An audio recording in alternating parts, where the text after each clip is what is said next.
far are you going? About 30 years. In this week's episode, it's our Christmas special and first episode.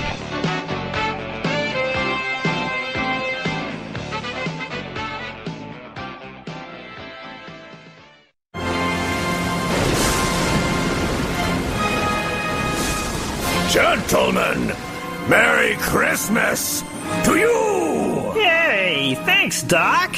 Wow, that's so sweet. Come on out of that cage. Let me give you a big ol' hug.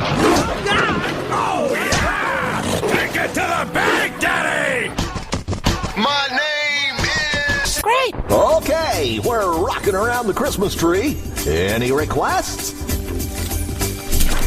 How about you in the next race? Yeah, it's a request. Hey, shut up! Okay, couples only. Come on, this'll get you dancing close. Carl, I know you're hurting. And if it makes you feel any better, Merry Christmas. What is it? That's a stick. Oh, good. Santa Claus with a damn present. Don't need school, don't want lesson. Ain't wide if I like a face cola. Catch that thing, cause you know we go schooler. Don't forget, G, I'm Shake Shula. Nobody better and nobody cooler. Santa Claus on the sauce. Play StarCraft, no laptops. It was like, I checked out your Tumblr site, and it's like 80 Gundam photos a day that you're just like, oh, I like this, or I favor this. It's like, damn, Jeff, how many sexy Gundam prawns does one man need?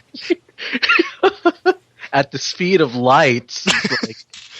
It does something that 4chan can't do for me.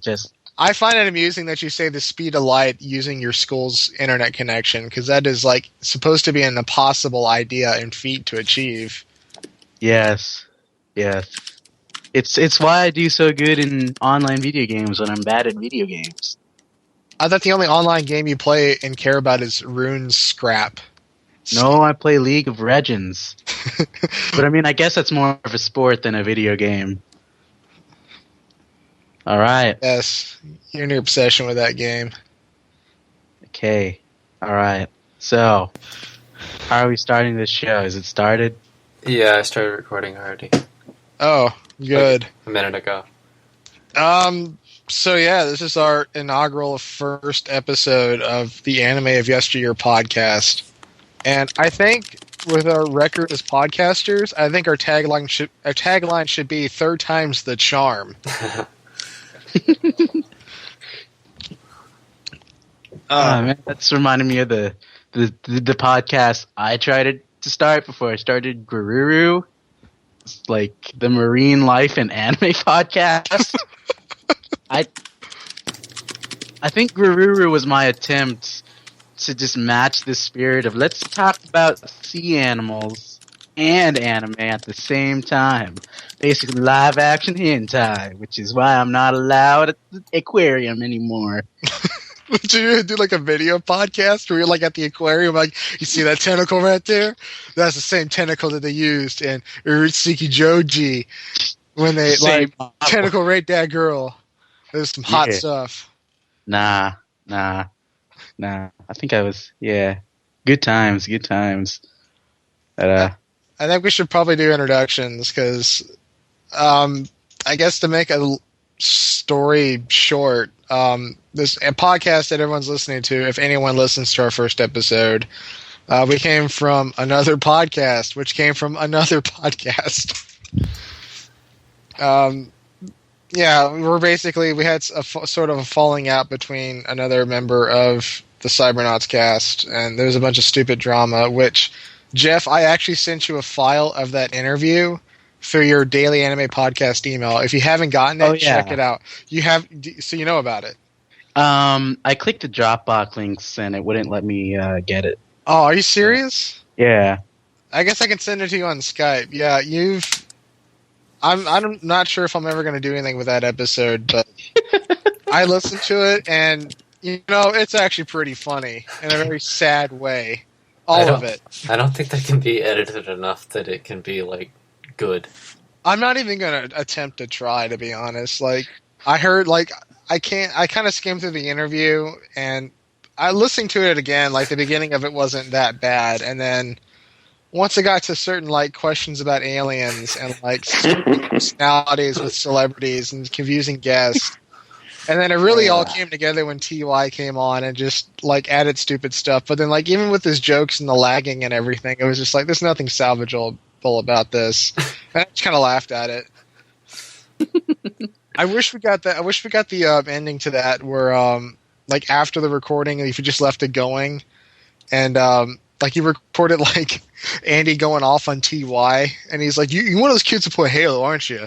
Oh, yeah, that was pretty good. I should have recorded that. No, and then I said something like, "Dude, I think I'm listening to an episode of Army and the Chief." Oh. And then Dave's like texting me like, "I can't believe you're talking to those guys," and I'm just like, "Man, whatever."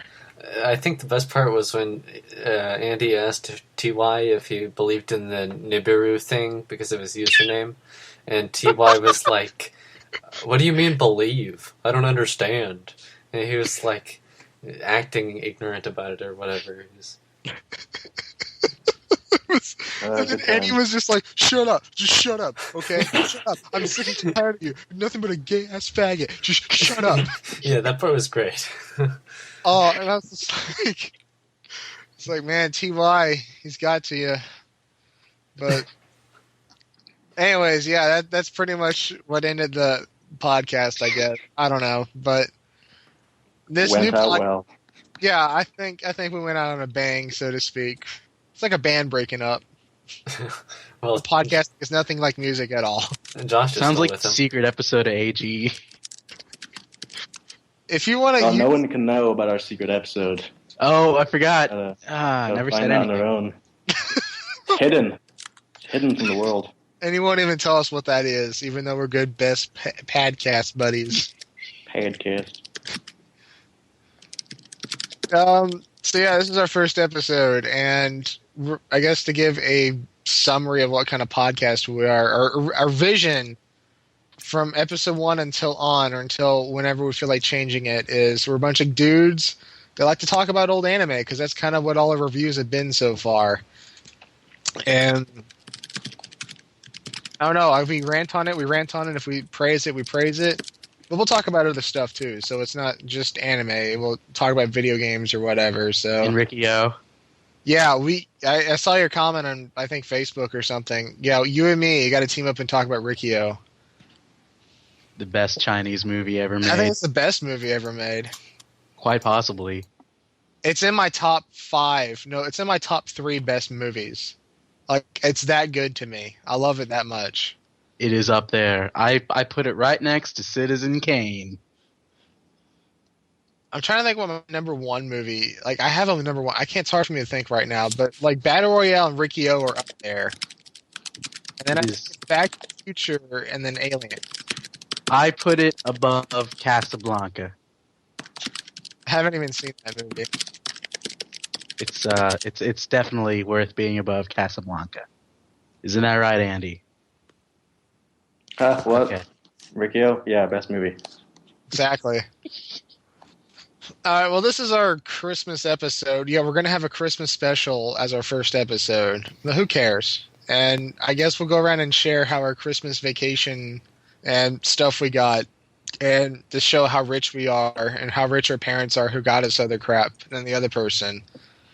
And then I have a whole tale about how awesome yet interesting the state of Texas was since I was there for like a week and a half. But I'll go last because I have so much to say about Texas. I gotta go be there for the end of my break. So, Wait, yeah, coming up pretty soon. what part of Texas are you going to? Probably Dallas. Okay, I haven't stepped foot on Dallas soil in like 16, 17 years, I think. So I lived there for a point. Ah, Yeah. So yeah, whoever wants to go first and talk about how awesome their Christmas was and stuff that they got, I couldn't care less. Anyone.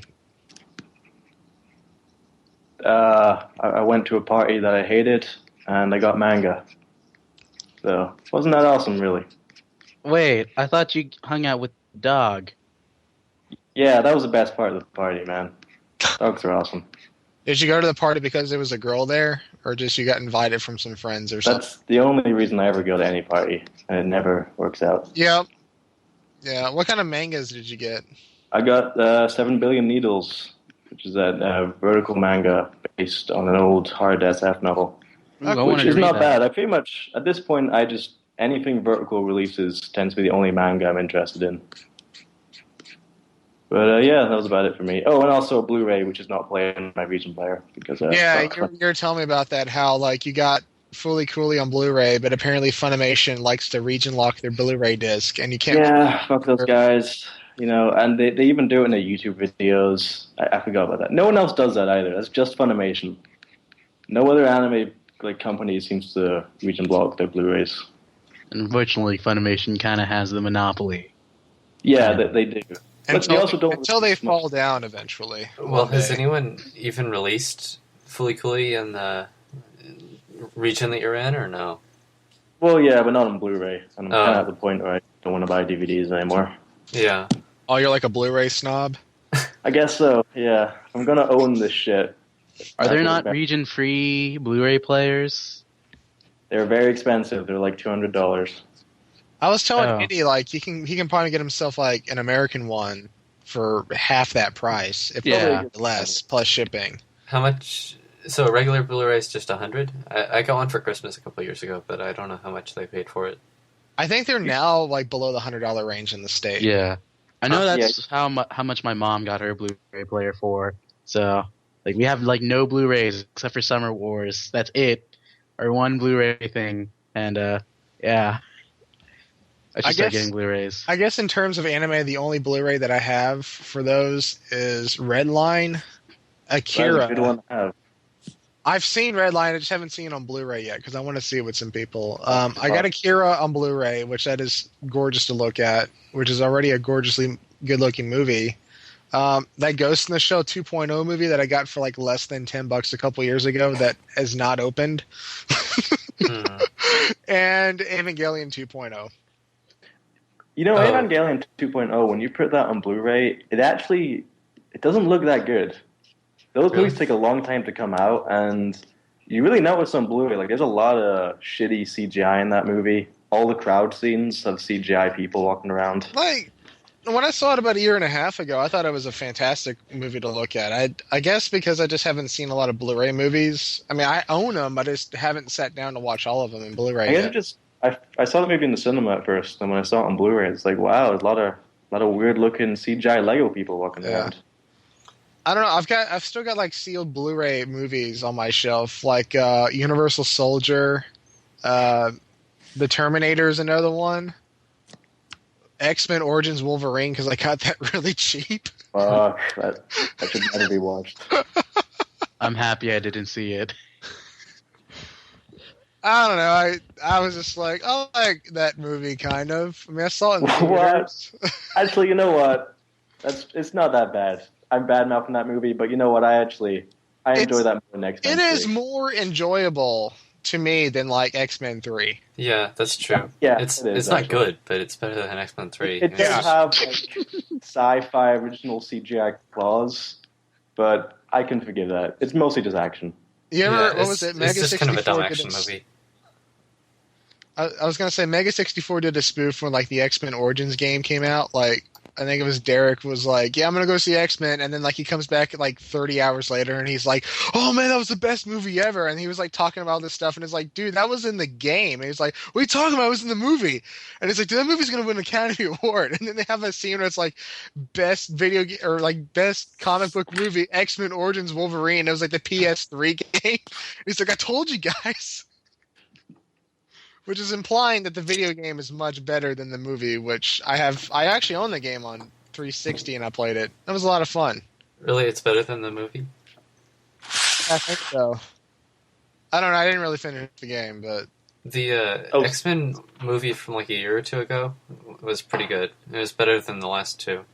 Oh, First Class, I think. Yeah, First Class. Those X-Men movies have those time continuing problems, but like I guess the quality of the movie, it was actually pretty good.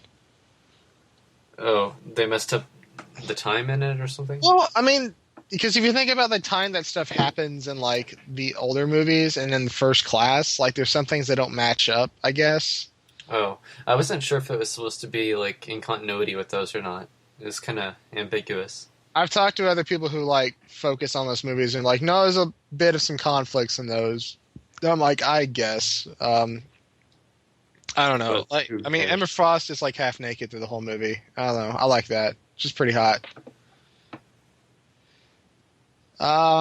Speaking of games, though, I did also get the Gundam Unicorn game, which that had ridiculously bad controls. Like, there's kind of a problem with any mecha game in space of like how do you control. I think that's just Gundam games.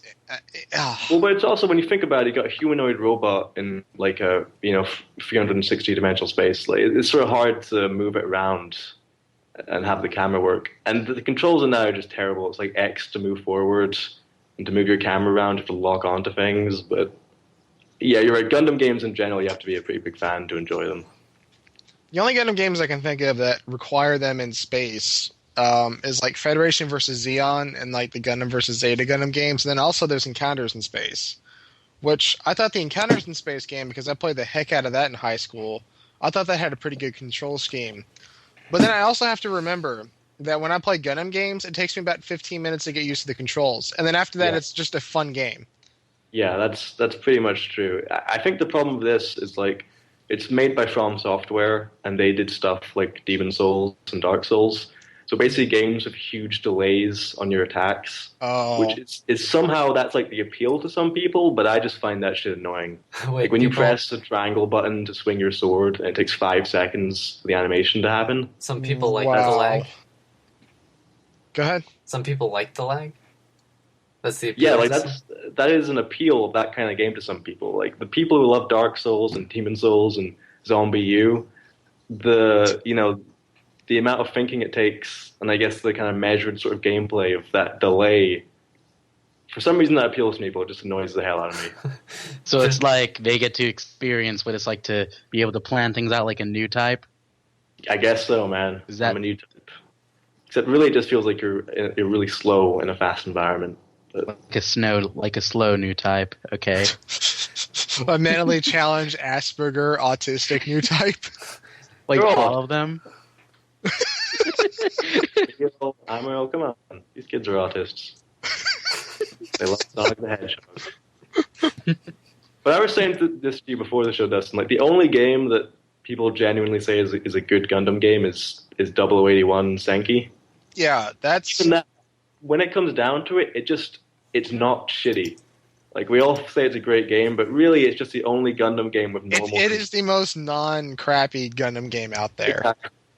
Which makes it fantastic. Yeah, which to me, that's just the better offspring of like Gundam Crossfire. Yeah, wasn't Gundam Crossfire like barely completed? It was heavily criticized. Like Gundam Crossfire is not that terrible of a game. Now, granted, the first time I played it, yeah, well, like, because I bought it once I got my PS3 a couple years ago, and then I was just like, these controls aren't that hard once I figured out everything in, 10, 15 minutes, because that's just how it is for Gundam games, apparently. But 0081, it's a game you can literally pick up and play and run with it. Yeah, I think we just need to use the Zone of the Enders control scheme for every mecha game. Zone of the Enders was a game I had to get used to the controls after replaying it again. I'm like, wait, how do I dash? And then it took about 10 minutes. I was like, oh, dude, I got this. It's fine. But once you get used to it, it actually sort of makes a lot of sense. Yeah, it's so fluid. Even though it is, again, like triangle to move forward or something, and X to move down and shit. Yeah, like your attack buttons are the triggers and the bumpers on the top. Or something. And like circles to grab and... I don't know, was that it for your Christmas? Yeah, that's it. Alright. How about you, Jeff? Okay, well, my break, I've been shirking off, like, all my debate responsibilities. Like, I remember my coach is giving me a pretty speech about, like, hey, I bet some of you, wink, wink, Jefferson, will not even like, look at debate or even think about it. Wink, wink, Jefferson. And, well, their prediction was pretty spot on.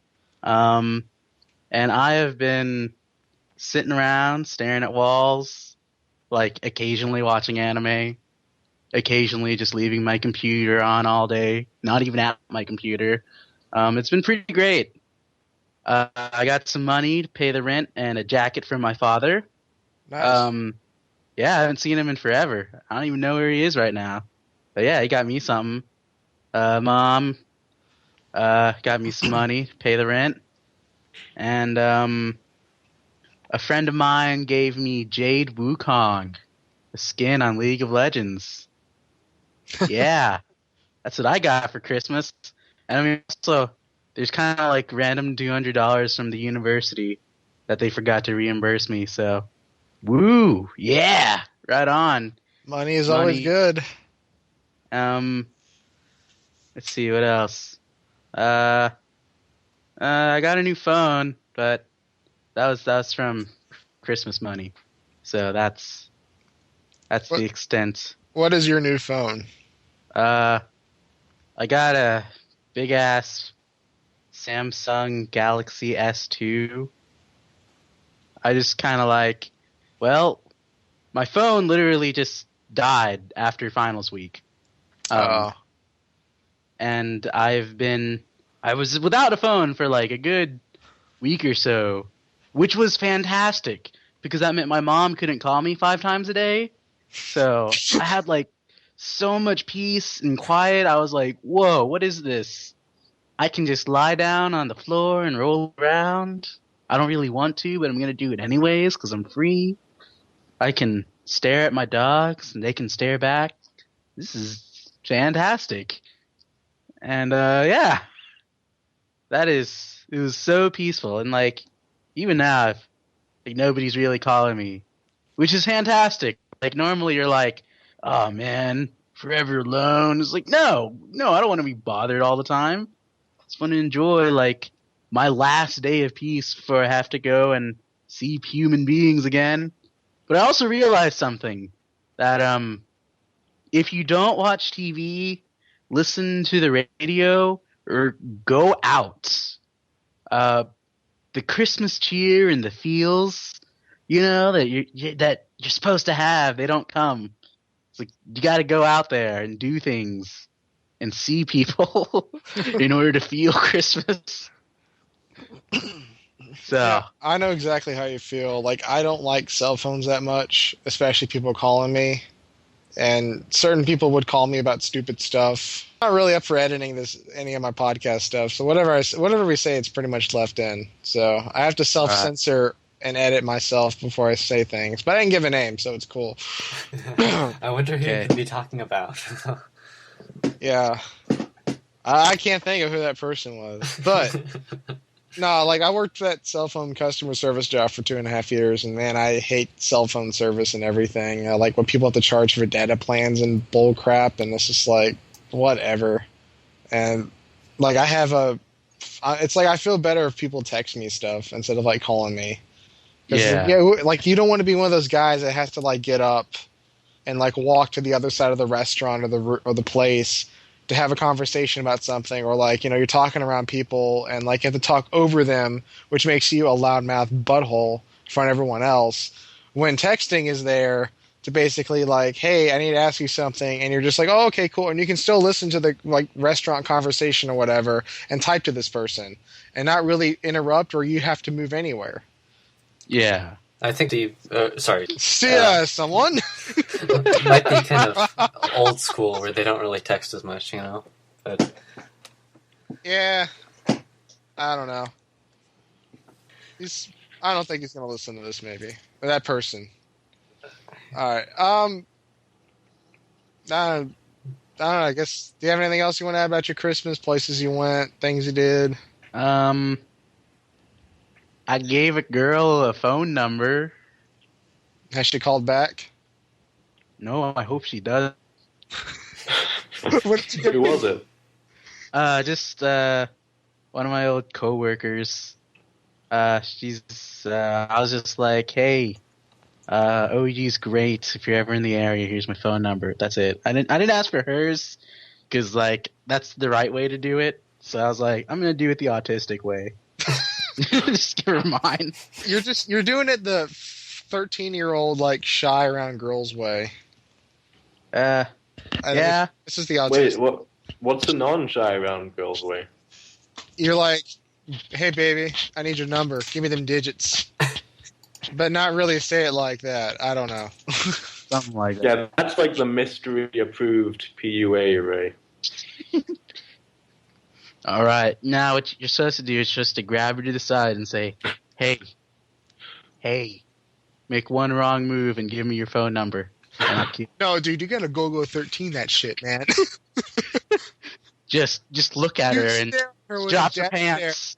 And she's like, I gotta have your meat, man. Here's my phone number and $1 million. And I don't know who I'm supposed to kill, but I'll pay you to kill someone so I can have you. That is the Go-Go 13 way of picking up women. Go-Go 13 approved. It is. Yeah. Yeah, my break has been amazingly uneventful. And it's fantastic, but I mean, it also has made me kind of hate my friends. Because, not just my one friend. Because I don't really have that many friends in Oklahoma City. Where I'm supposed to live, right? Yeah. Like, I'm just used to living on campus at OU, right? That's where my life is now. That's where my real home is. This smelly, dog-infested home is just what I used to call home. My real place is a somber, empty apartment. A somber, empty apartment where I just stare at the walls. Which is not that different from my quote-unquote old home, but it's just like, I've seen you. I see you once every couple of months, and it's probably a good thing that I only see you like 4 or 5 times a year now. Now, it's like, how was I ever your friend? How is this a thing? When he's like, dude, you're gonna be alone forever, and you will never know the love of a woman if you don't fucking get buff. Fuck you, P90X. Oh my gosh. Fuck that guy. Not in those words, but that exercise is like the most extreme Uber way to contour your body up. Yeah, me and Jeff did it for a month. Went, fuck this. A month? Dude, I'm surprised you made it a month. Like, I look at the, I'm like, I just want to run and maybe take some pills and burn off some fat and lift some weights. Pain and we suffering. did it in like 4 days. Shut up, Andy. No, I did it for a month, asshole. You know I did. Wait, maybe Andy went through like the hyperbolic time chamber and somehow it felt like a month to him when it was like only like a minute. If you did like 4 days and then you switched to the even harder workout because it had black people. If you want to hate P90X, insanity. Yes. If you want to hate P90X even more, TY is a big fan of it. What? Oh gosh. That guy who sabotaged the interview that Andy hates. Yeah, no, didn't you say TY was like he likes like he wants fit people to be in office? Like he was like all about this like this candidate or whatever. Yeah, like he was really excited about P90X. He's like, I got to vote for him, and I'm like, he's probably like. You know what? He's probably as big as a dick as you are. So yeah, go ahead and vote for him. He was really excited that Paul Ryan was a fan of P90X. Oh man, that's it. Yeah, Paul Ryan actually looks pretty fit for an old man. Yeah, he looks pretty good for an old man. He's like 30 something. I mean, it's a good time to stay in shape, and he's got kids. Oh, wait, I'm thinking Ron Paul. Okay, never mind. Ron Paul is buff. Ron Paul is like a bicycle rider. I've heard. That's why Ron Paul was so against like foreign diplomacy, because he could just go over there and kick the other nation's ass by himself. Fuck, I do P90X, bitches. I'm gonna be the Keno of Iraq. Then Obama's just like, I do insanity. Okay, you win. It's like you turn P90X and insanity as like the schools of like Cocteau and Nanto. It's this ongoing fitness battle between the two sides. That's what our country really boiled down to. Is just the war between Hokuto Insanity or Nanto Insanity and Hokuto P90X. You know the P90X guy, he also did this thing called 10-Minute Trainer. Like, I woke up today, like, I just took a nap, and I woke up, and the TV magically turned on. And, just like, 10-Minute Trainer from the same guy who brought you P90X. It's like, what? Okay. There's no way that does anything. 10 minutes is not going to change anything. Yeah, I mean, like, if it's supposed to change it over a period of time of like 8 years or something. And after 8 years, you should see some results. Here's the thing: if you diet and then watch your calorie intake, it would probably do something. It would actually probably do something. Everything is impossible once you go to college. That stops being an option once you're not living at home.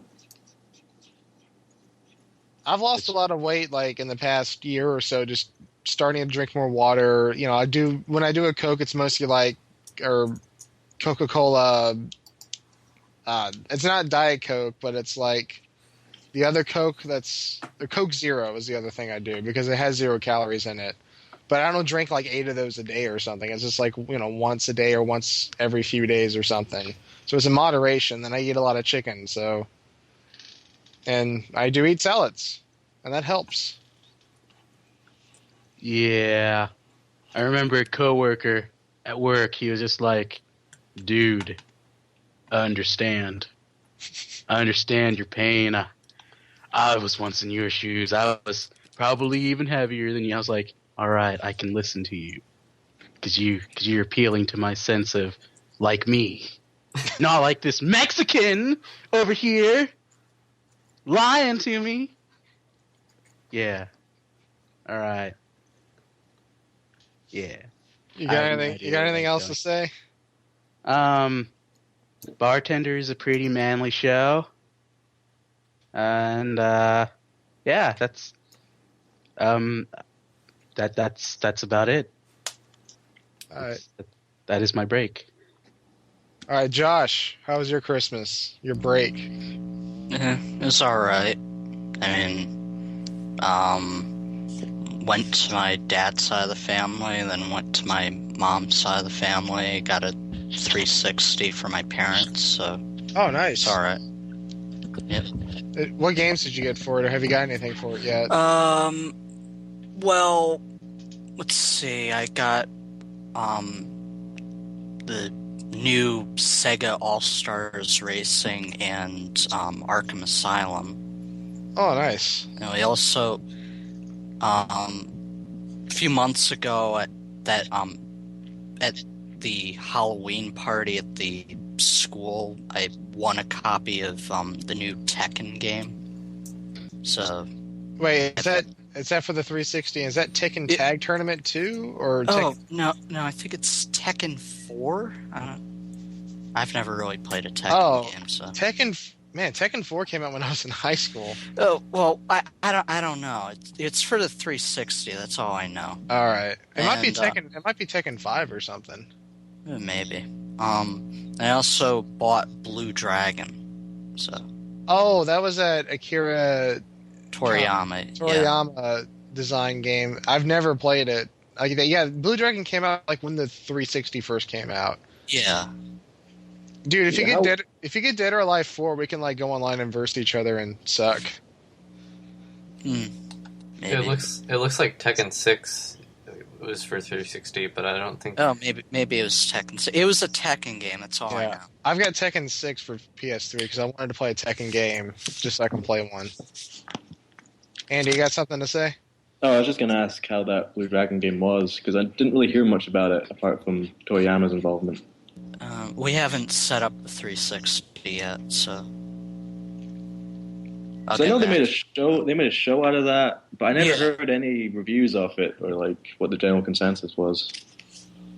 Well, there's this guy we know called Chibi-Goku, and he's a big fan of it, but he has pretty bad taste, so that doesn't count for much. He actually did convince me to buy it because it was like $10 on Amazon. And he was like, hey, Josh, this is a good price for it. It's normally like $40 or $50. Go get it. It's like, okay. It was $40 or $50 4 or 5 years ago. Yeah. Yeah, I don't think that's in much demand anymore. There's a reason it's that cheap now. Well, I guess feel like- I guess it's out of print now, so.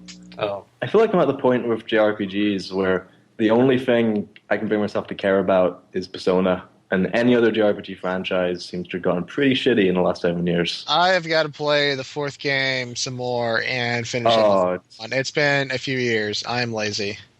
the fourth Persona, it's fucking great. Oh, It's the okay. only JRPG I enjoyed this console generation. I still have to finish the third one. Yeah, the third one's a little bit harder to get through, but still a pretty fun game. It's Man, I remember long. playing that during my summer when I had like a math class, and I was just like, man, forget doing algebra. I'm just going to try to get this high school girl to go out with me for like 2 hours. Which one was it? Which one? I think it might have been the judo instructor. I think I got a kiss. Good choice. Good choice. I was trying to get with that, like, the house or like the landlord chick with like the purple hair, but that never worked out. I think she was like the girl I was working for C's. I think I went for the shy rookie girl because I shoot low. But yeah, no, those games are good. Yeah, it was like I was more focused on like my social life in that game than my actual social life in real life. Same. The game really does trick people into playing dating sims, basically. It's like, I'm just playing it to fight the evil demons, guys, to get this girl to love me. It was just like yeah, you look back and you're like, man, why didn't I do this crap in high school? Now I feel like I should care. Like, I wish that I had as many girls as the Persona characters. That'd be great. Yeah, I don't know. The girls in the Persona games are a lot hotter and cuter than the ones I went to high school with. You went to a bad high school then. Then again, Shia-chan was awesome. John, you're about to say something? I think I was, but I don't remember what it was. All right. Well, Josh, you got anything to add about your Christmas? Not that I can think of. Though I when I was over at my grandfather's house, we saw this. I don't know if you guys have seen it. It's a Leonardo DiCaprio movie, In Time. Nope. I thought it was pretty good. It's worth checking out, despite the fact that I don't really like Leonardo DiCaprio in anything. But yeah, what kind of movie? I would is go it? with that What's on idea it? in the '90s, but like recently, I'm like, I like what he's in. He's a good actor. John, what were you about to say? Yeah, what kind of movie is it? Is it like sci-fi or?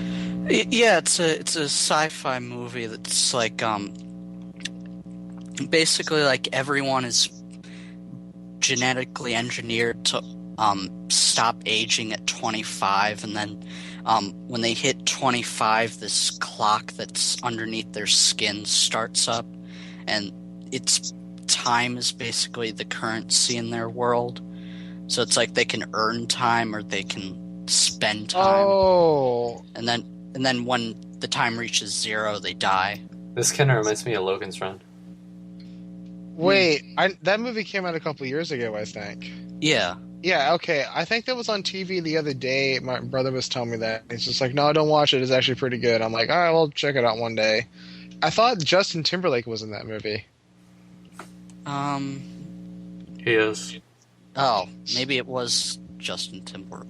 It was some actor I don't really like in any other thing. I really can't hate Justin Timberlake, man. I mean, again, 10 years ago, yeah, but now it's just like, he does a lot, and he seems like he's a pretty good actor. You don't have like an eternal grudge because of NSYNC or anything? Nah, I don't know. I didn't listen to NSYNC because I wasn't a girl, and I wasn't like I didn't have a friends with a girl that would like NSYNC because I didn't really have a lot of girlfriends or friends that were girls when I was like 12 or 13. Try to like convince me to wear polo shirts and look stupidly retarded and like I don't know what's that one or jock like or I don't know whatever at that age. So John, how about your Christmas? What stuff did you get and what did you do? Yeah, well, speaking of fighting games like we were earlier, I got the Castlevania fighting game, which is pretty terrible. I played it a little bit, but that genre, that franchise has gone downhill a lot since the early games. It's got designs by the guy who did the designs for Death Note, which is not bad, but they don't really look anything like the characters are supposed to look like, and controls are pretty simplistic and shitty. Wait, when did this game come out? It was like 2 or 3 years ago. Let's see. I did not even know they made a Castlevania fighting game. 2008. Yeah, they did. I don't think it sold very much. Wikipedia said it sold like 3,000 copies in Japan or something tiny like that, which is kind of amazing for such a... Wait, is this an import, or did they come out in America? It came out in America. The one that I have is like I guess it's a former rental from Hollywood video, which is now out of business. Oh, yeah. It's got like a weird case because of that. But it came out here. Okay. And I got a Grandizer Shogun Warrior, one of those 24 inches ones. It's the last one that I needed. And nice. I got another Wii game. I can't remember what it's called, like Dragon Age or something like that. I only played it a little bit so far. It's BioWare game? Let's see. I think I got the name wrong. I don't know of any Dragon Age games for the Wii. It might be like Dragon Wrath or Dragon something. I don't remember what. It's kind of generic, but it's not as bad as the Castlevania one was.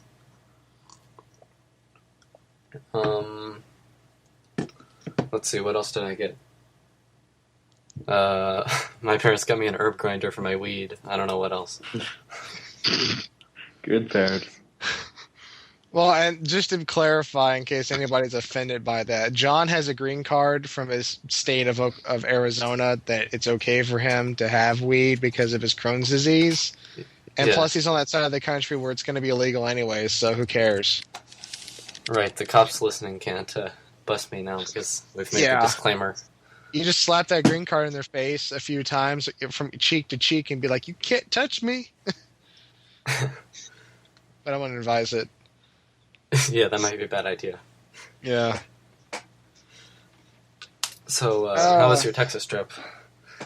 So, yeah, pretty much I've got a lot to say about good old Texas, the Republic and Principality of Neo-Texas Zeon. I guess, because Texas is mostly, driving through it, it's flat. And you know how in, the first Gundam movie or the show, where they go to the Texas colony and it's, deserted? Not that much different from the real Texas, to be honest. Yeah, I think Tomino visited. Yeah, oh, man. It was funny because we were driving, we decided to drive there, so we had to pick up my brother in Birmingham, Alabama, because he was with a friend of his, which he went and saw. Apparently his girlfriend's older brother, is in the Trans-Siberian Orchestra. And, which is that whole, basically Trans-Siberian Orchestra is you take Christmas music and put it to heavy metal and death metal.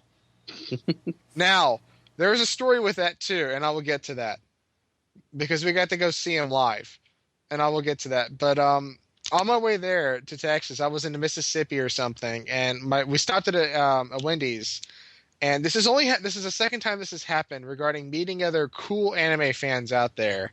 There was a guy in the drive-thru that had a Zeon flag license plate. What? Yes. They make that? Yes, this guy had it. And I went up to his car. He was pulling up to the drive-thru, and I got his attention. I pointed the license plate. Dude, I like that. And he's nodding his head. I'm like, yeah, man, sick Zeon. And inside of his car, he sticks his fist out and he goes, sick Zeon. He had his windows up, but I can hear him clearly. Yelling at the top of his lungs. And I was like, dude, I just made that guy's day. Did he custom paint this thing or something? What? This license plate? Did he custom paint it or something? Maybe it did, but it looked like something you can probably get off of eBay or something, or maybe at a convention where somebody makes Zeon license plates. I don't know, it was really awesome. The only time I've ever met someone that had Zeon clothing or merchandising on them was I worked at a parking thing a few years ago when I lived in Raleigh. And there's a guy walking with his girlfriend up to the stadium, and he had a green Zeon shirt on. And I told him, dude, I love your shirt. And he's like, yeah, man, I got back. I was in the Marines. I got back from on tour, and I visited like that huge Gundam shop in Akihabara. And I was like, dude, that's awesome. Wow. So there are Zeon fans that exist out there, and like all of Japan. Yeah, well, except for all of Japan. Sieg Zeon. I know. But, like, it's one of those warm, comforting things. Like, you meet, like, someone who knows and is another nerd and follows the same government style that you are a huge fan of. He just loves Gurren Sabi as much as you know? Yeah, it's so rewarding to meet another person out there. Like, hey, you're not alone, so... In the state of Texas. Well, this is actually Mississippi I met this guy. This is probably Mississippi. Yeah, this is probably someone who, like... goes like AWA every year or something, I bet. More than likely, because I think all the southern states, like including mine and like Florida, and like which is Florida is AKA Daryl Surratt's territory and Gundam, and like they all like congregate at AWA every year. So eventually, I have to go to that convention one day. Wait, where do they hold AWA? In Atlanta. Oh, okay. Doesn't Atlanta also have Dragon Con? Yep. I've never been to Georgia. I have to still check Dragon Con one day. I'd rather go check out AWA than Dragon Con. Yeah. I guess, like, it's because Dragon Con's more of a really general nerd convention kind of place. And, like, if they do have an anime section, it's very, like, small because it's making room for, like, the other stuff there. Like, those, Cthulhu fans and Doctor Who people and whatever. Yeah. There was when I lived in Texas, there was kind of a general convention like that in College Station where I lived, but I never went because it seems so like non-specific. I don't know. Okay. Do you remember what it was called? AggieCon. I was at the university there. Okay. But they had like famous guests in the past. Like I think they had what's that guy, Harlan Ellison, and he had like gone there and said this university is breeding the Nazis of tomorrow or something. He got in like a fight with the people at the con, and it was kind of an interesting story about that. But wait, the Aggies, is that located in Austin or is that in Houston? That's in College Station. Okay. Which is like between the two. Did you even go through there? Or it's kind of like, it's not on a big interstate, so you might not have. Okay, well, I had to, in order for us to get there, because we took Interstate 10, like pretty much along the coast, the Gulf Coast, to get there. Because my relatives all live in New Braunfels, which is like 20 or 30 miles north of San Antonio. And it's about maybe a 45-minute drive for an hour drive from Austin. Yeah, I've been there. I know where that is. Yeah. They got the Schlitterbahn there and the Riverwalk. Yeah, Riverwalk's in San Antonio. Yeah. Oh, yeah, that's right. Now, I was thinking of the, there's the river, or I guess there's the river that runs right along Schlitterbahn. It might be the same river that goes through. Yeah. Both. Yeah, we went to the Riverwalk in San Antonio and everything. I know, driving through Houston at like 8 o'clock at night, like apparently people in Houston cannot drive and they're insane. Because the way they drive is like, normally if you're turning, merging lanes, you'll like kind of look over to see if it's clear and merge. They just merge over and then look behind them to see if they wrecked anybody. Houston drivers pretty much how they drive. Houston drivers are the worst. It's like impossible to get off there on any exit. We were like all freaking out because we don't really have much of an interstate where we live right now, and we're not on it all the time. But at least people in South Carolina don't do crap like that, as far as I know. But it's like everyone, like about 25% of the drivers, maybe half of them did that crap from time, like all the time there. And I was just like, really, Houston? But whatever. The like nothing can dent massive size 3-ton trucks. So the traffic is terrible there too. It's like LA or something. Yeah, like because my dad grew up in Texas, and he'd be like, "Yeah, like this is the part of the town that like." Because apparently he played baseball as a kid, so when they went up there, he'd be like, "Yeah, usually about this point of the interstate, this is where like it's supposed to be down the 2 lanes, and traffic's supposed to disperse and not be this bad, but like it took us like 45 minutes to get through Houston or something. And because it was just like that long of a drive from like one end to the other, because it just goes the 4 lanes, like bam. And they got to navigate through a bunch of interstates and like whole, roads and everything. And then you just keep going straight and it just kind of slims down eventually. Yeah.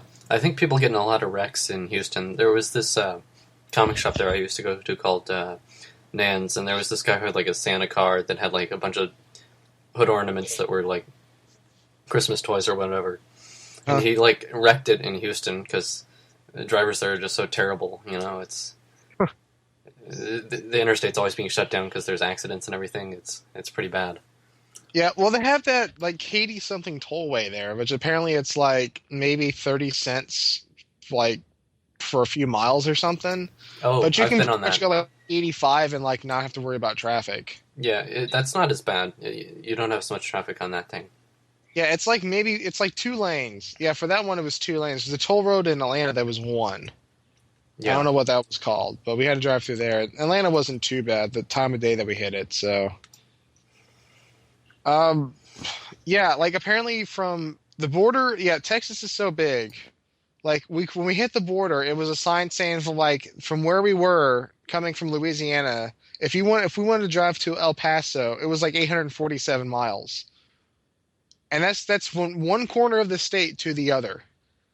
And I'm like the amount of time, for the trip that it took us to get there was like, a 20-hour drive total. So it was like maybe roughly 1,000 miles. Just from the Louisiana border to Houston. Where we live. Yeah, go ahead. Just from Louisiana border to Houston is longer than like some of the northeastern states. Like that's like 3 times the length of Rhode Island, probably. Yeah, and it's just a tiny little portion of the state. It's a huge state. Well, if you get a corner of Texas and flip it on each side, each end of the state is pretty much in the ocean. It's that huge. Yeah. Like, it was literally from where, like, for New Braunfels, from us leaving there to get to Louisiana was like 6 hours. And that is about half of the state. I think it might be less than that. You're not even going through the most sparse part of Texas. Like, if you go through West Texas, like Laredo and stuff, there's just nothing out there for like hundreds of miles. It's when it becomes Texas Colony from Gundam. Yeah, that's the most isolated part. Texas in the middle, there's trees and some like grass that's trying to look like grass, but it's just dirt. It's like trying to become grass or something. Yeah, that kind of pathetic brown grass they have there. Yeah, it's just like, we got grass. It's like, I don't look good, but it matches the rest of the state because it's just dirt, rocks, and like dried up trees because there's no rain there. Yeah, I wouldn't describe it as beautiful. Another interesting thing about New Braunfels is the fact they have a huge deer population problem. And what I mean by that is the fact that you drive around and there's like groups of like 8 or 9 doe bunched together, and they're like stray dogs. Like, they're everywhere. They put signs all over the place on the streets there because there's so many deer. Yeah, like there's only like maybe 1 buck out of like maybe 30 or so doe. But there needs to be like, because this population has gotten so rampant, because it's like, yeah, you guys can hunt the bucks, but it's like, but there's so many doe everywhere. It's like, why don't you just hunt those or do something with them to lessen the population? And like, but the deer are like so cool about it. Like, and I'll get to that in a sec. Where no, like they'll look at you, like they'll just stop and they don't run. None of them really run out. They'll kind of like sit on the side of the road and wait for you to pass and they'll cross because they've gotten so used to the traffic. It's ridiculous. But my aunt and uncle have like this nice house, kind of like in the, it's desert area, obviously, or half desert. But they have their house set up. They got a set of deer that comes to their house every night because they go out and buy corn and feed them. Like, they're right at the door, like literally. Like they had them in the backyard and they had like pans for them and stuff. And you fill up with like, corn or whatever. And I'm out there like, feeding them. They're no more than about 8 feet away from me or 6 feet away from me, just waiting for me to get out of the way so they can eat. Like, they're that domesticated. That's kind of a common thing in Texas, actually. My cousin in Austin, at their house, this deer just walked into their backyard one day and it like came into their house and everything and just like ate their food and stuff. So that just happens there, there's so many of them. Yeah, and they're just kind of blow it off or whatever. I know, like, me and my cousins were at the park, and like we bought some. It was like Saturday or whatever, and we bought some cigars to hang out and shoot at the park and just kind of talk or whatever. And pretty much like there would be a group of them passing us like by the benches and stuff, and like we would yell at them or like, "Hey!" and they're just like look at us like, "What's up?" and then just keep on walking, like they don't even care. I actually took notes on this. It was actually like coming in from East Texas or from Louisiana because it's all oil refineries. Like as soon as we crossed the state, there's like this huge glow of fire like off in the distance, and I was like, "Is that a cross burning or something?" I thought it was like a KKK meeting or something like off in the distance, but it turns out it was like they have like what they do is they'll burn up like excess oil in pipes.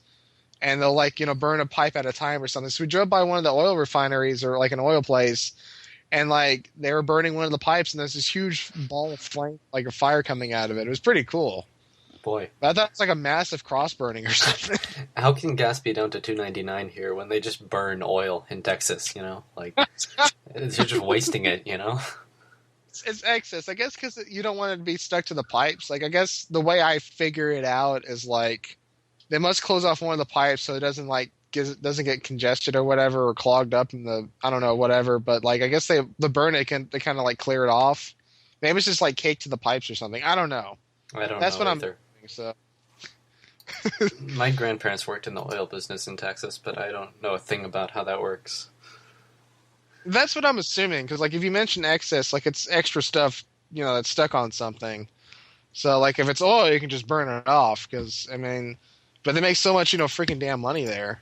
Because really, like, and the way I understood it was, like, apparently when Texas became part of the United States, there's still a contract or some sort of decree in effect to this day that if they wanted to succeed from the United States, they can.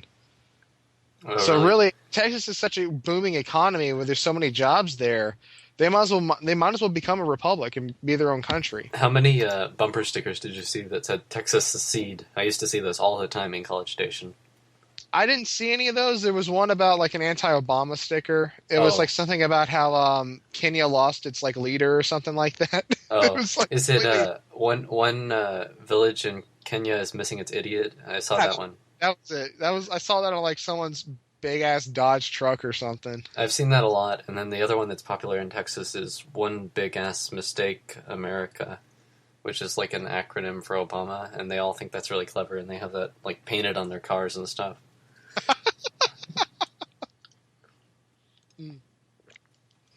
Oh. Alright, let me see what else I got to talk about Texas.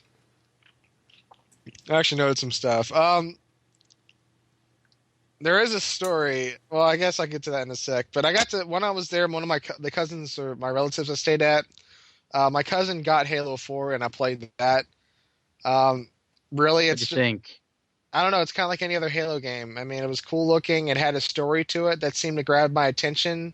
Although, granted, I can't remember any of it because that's a Halo story. But it talks. Yeah. I guess. Have you played it? Yeah, I played through it all. Yeah, Cortana dies apparently.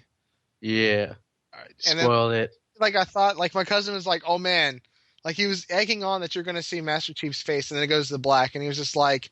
Oh, well, like when I played in the Legendary mode, it showed his eyes, and I just chucked the pillow at him like, you jackass, you lied to me. Yeah, my friend let me know straight up. It's like, hey, we got to play on Legendary. And I was like, no, fuck that shit. We're going to play on normal, like normal human beings, and finish this tonight. Yeah, my brother and I beat normal. Like, we played it about a couple hours a night or so, and we beat it within 3 or 4 days. So, it wasn't that long. It's like an 8 or 10 hour story mode, I guess. I think my friend and I spent about like 5 hours on it. Really? He'd already played it through, so he already knew where everything was. So yeah, we just powered right on. I'm just like, wow, this story is pretty bad. The pacing of these levels are pretty bad.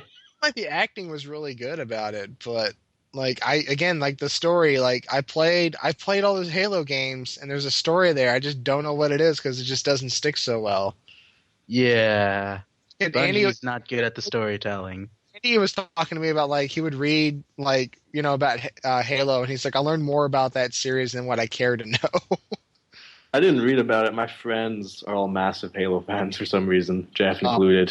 So my friends at school would just every day tell me about that shit and the different books they had read and stuff. There's so much shit to that universe. Did you know the Master Chief was kidnapped as a 7-year-old? Yeah, I do. I don't want to know. Made into so deep. I can bring back those memories. I would. First and child soldier that became a Spartan, which is no different than how they do. I know the class system of the aliens that preceded humanity in the Halo universe. That's so much shit I heard. Didn't they make like a movie about the backstory of it even? Or maybe that was... There's Halo Legends. I own that. Halo Legends is great. Some of it is good. Did Mamoru Oshii do one of those shorts? I think he was like creative, like partner in it. He had some oversight into like a couple of the shorts, but were there any Basset Hounds? I don't remember. I didn't see any Basset Hounds. All right, then he had no control over it if there were no Basset Hounds. I don't remember any Basset Hounds. I don't know. Halo Legends had Appleseed meets Halo from Shinji Aramaki, which was actually the best part of that whole thing. No, it wasn't. That was awful. It's like, fuck you, Shinji Aramaki. This is your territory. This is everything that you want to make. And I'm like, this is Shinji Aramaki. I it's everything he does right, but I still hate it because I hate him. I still want to see Starship Troopers Invasion, or that CGI Starship Troopers thing he made. I still want to see his Captain Harlock movie that is never coming out. I thought that came out this year. No, I don't think so. It's still in production. And the Guy King movie. Oh, yeah, there was that trailer for Guy King. There was a trailer for the Harlock one, too. They both looked pretty cool. But so you know, one thing about the Halo story is how badass Master Chief is that the aliens from space engineered humanity to create Master Chief to save the other aliens. Yeah, really? there's this whole scene where Master Chief, right? Master Chief just like, I'm Master Chief, gotta fight this alien forerunner. Go shoot all the other forerunners. I'm Master Chief, and he trudges through, and this random holograph lady comes out and is like, Master Chief, I engineered history to create you. Now I'm gonna genetically modify you using my awesome alien powers so that you can't be converted into an alien. And then Master Chief was not converted into an alien, and he saved the world. Wait, was this in the fourth game? Yes! Man, I completely missed that. What was the story to the fourth game? That's the whole story right there. Was like, because I thought you had man, I don't even know. There was an alien, okay? Master Chief crash landed, and a special alien called the Forerunner Man was like, oh man, fuck the humans, I'm kill them, because fuck, humans wiped out my planet, and because they were trying to destroy the flood, fuck the humans, right? There was something about the flood, I briefly remember, I think. Yeah, so the flood, they're expanding, and like, humans are rapidly expanding and literally just destroying and glassing planets like the Covenant, but like all the other aliens are like, man, fuck these humans, but they didn't know that they were trying to stop flood invasions. And and they came back, he was going to go destroy Earth, and Master Chief had to stop him. And hey, he was you want to know what other movie I saw that I paid money for that looked good, but I did not like it at all? What? The Hobbit. The Hobbit. Oh yeah, fuck that movie. That was a piece of shit. Well, I didn't realize it was gonna be like a 3-part mega series from Peter Jackson, because like I don't know, I realized this movie is going to end soon when they go to like, the freaking, they get out of the troll or whatever, because my ass was hurting for 2 hours already, so I knew it was already time for this movie to end, because I've been sitting in the chair for too long. But then, like they fight that white troll dude, and they're about to die, and then pigeons saved the freaking movie. That was the lamest Deus Ex Machina I've ever seen. It's like That's so kind of Tolkien's writing in general, though. It's like, and then the elves appeared, and then Gandalf appered, and then the bird appeared, and then Saruman was there. He made a cameo. They talk about like, oh, Gandalf, like, there's no evil in that tower and all that stuff. Great Mazinger appeared, and it became Great Mazinger. Oh, I wish Mazinger was Mr. Lee from his Necronomicon had him say a few lines. The dude's like fucking 93 years old, still writing death metal albums. Oh yeah, I've researched that on Christopher Lee like the other day, and I was just like, I didn't know he wrote metal. That dude is fucking 93 years old. He's still kicking it, man. Yeah, he is. Still pretty metal. I think he's like knighted or something, maybe. Yeah, fucking every British celebrity gets knighted. They do one thing for charity, and they're like, yeah, you're knighted. Yeah, like, okay. Sean Connery is knighted. Roger Moore is knighted. Because Roger Moore's like, I don't like poor people when he did Octopus. And he, like, apparently helped out with this funding thing for helping poor people in India. And now he's like, yeah, you did such a good job, Roger Moore. Now you're knighted. Paul McCartney is knighted. Yeah. You just got to do something for charity and you're knighted. Apparently that's such an easy gig. It's like you get old, you do something nice for a country or some people, and you get knighted. I assume they just give it to like all the famous people just because they're famous. Yeah, I didn't even know it was charity related. I just thought like, oh, you're British and slightly famous. You can be knighted. You're a knight. But I seriously I would have figured The Hobbit would have been better if it just took out like half the dialogue and like all this unnecessary talking for like 20 minutes on end about stuff I don't even care about. The thing with Saruman was not even in the Hobbit book, I think. It was like from some appendix of like the Lord of the Rings that they dug out. And... Well, wait, Jeff, what's going on the paranormal board? Because I have not posted. Oh, that's not you that posted that? No, it's not. Is that your Facebook profile? Oh, yeah. What the fuck? Some random person just linked to my Facebook profile picture. I assumed it was you because I just linked that to you. What the and I was fuck? Like, I'm like, that's my Facebook profile. What? Oh, I see. Okay, never mind. It redirects you to your Facebook profile. Okay, there we go. This is like I've seen this done on some other sites before. They have like some. It just links you directly to your whatever yours is, so it tricks you into thinking it's you. Oh, okay. But okay, now I know. But somebody actually did post Josh's Facebook profile on. I think it was 789 Chan. All those random image boards. Like, why do we need all of them? Yeah, there must be 20 or 30 of them. Wait, when did this happen? It was in the Timbox thread. Facebook. You had made a thing. You made a comment on like a Timbox post, and some guy was like, "This idiot is commenting on Timbox posts," and they like linked to you. Oh, yeah, I vaguely remember that. Well, he was basically the way that I remember it. He was like, oh, he's telling Timbox about our threads. He's trying to be a white knight, and I'm like, what? No. Yeah, it's like because they're so used to going after the white knights for Christian, they have to do it to everybody. They think everybody's a white knight. We have to get them either an A-log or a white knight. I mean, I was just sending him the threads just to see how he'd react. But... Yeah. But I think what really ticked me off in The Hobbit the most was the very end, where like they show the mountain and it's freaking super far away. I had to lean in my seat and squint, and I'm like, "What the hell is that?" I'm like, "Is that the mountain they're trying to get to?"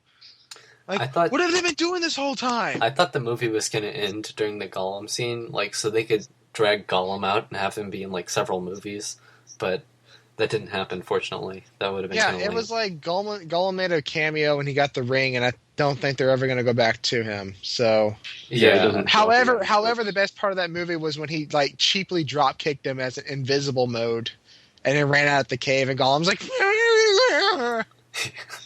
Yeah, I was think the best some part of of the whole movie. the Gollum stuff was the best part. I think it was pretty cool. I just like how he just like he wasn't sure it's going to get around him, and he just like hops off the rock and like he kicks him in the face like so punk sheep like, and then runs out of there, and Gollum's just like on the ground crying. That was my favorite part of that whole movie. Now, however, my brother was upset because like we were all getting up to leave, and he wanted to watch the end of the credits, and he was upset because I didn't like the movie as much as he did, because that's just him. Did he think there was going to be a scene after the credits or something? He probably did, but him and his girlfriend went and saw it like yesterday or something, or like whenever when they got back. So he was, I don't know. So which way did you see it? There's like 3 ways. There's like 2D, there's 3D, there's 3D with like twice as many frames and 2D, the cheap one. Yeah, that's what I saw too. I'm not giving Peter Jackson any more money than that. I've heard the one with the twice as many frames is kind of pretty bad. Like even worse. Bad. Yeah, like it's like you're watching a set is what I've heard.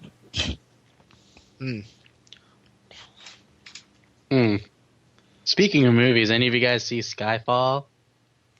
Uh-huh. We did. We actually did a review on it, which I will post on the new podcast sometime next week. Okay. That hasn't I just been gotta posted? say, Javier Bardem. Yeah. It was like maybe 40 minutes of a movie review, and the rest of it was us talking about James Bond crap.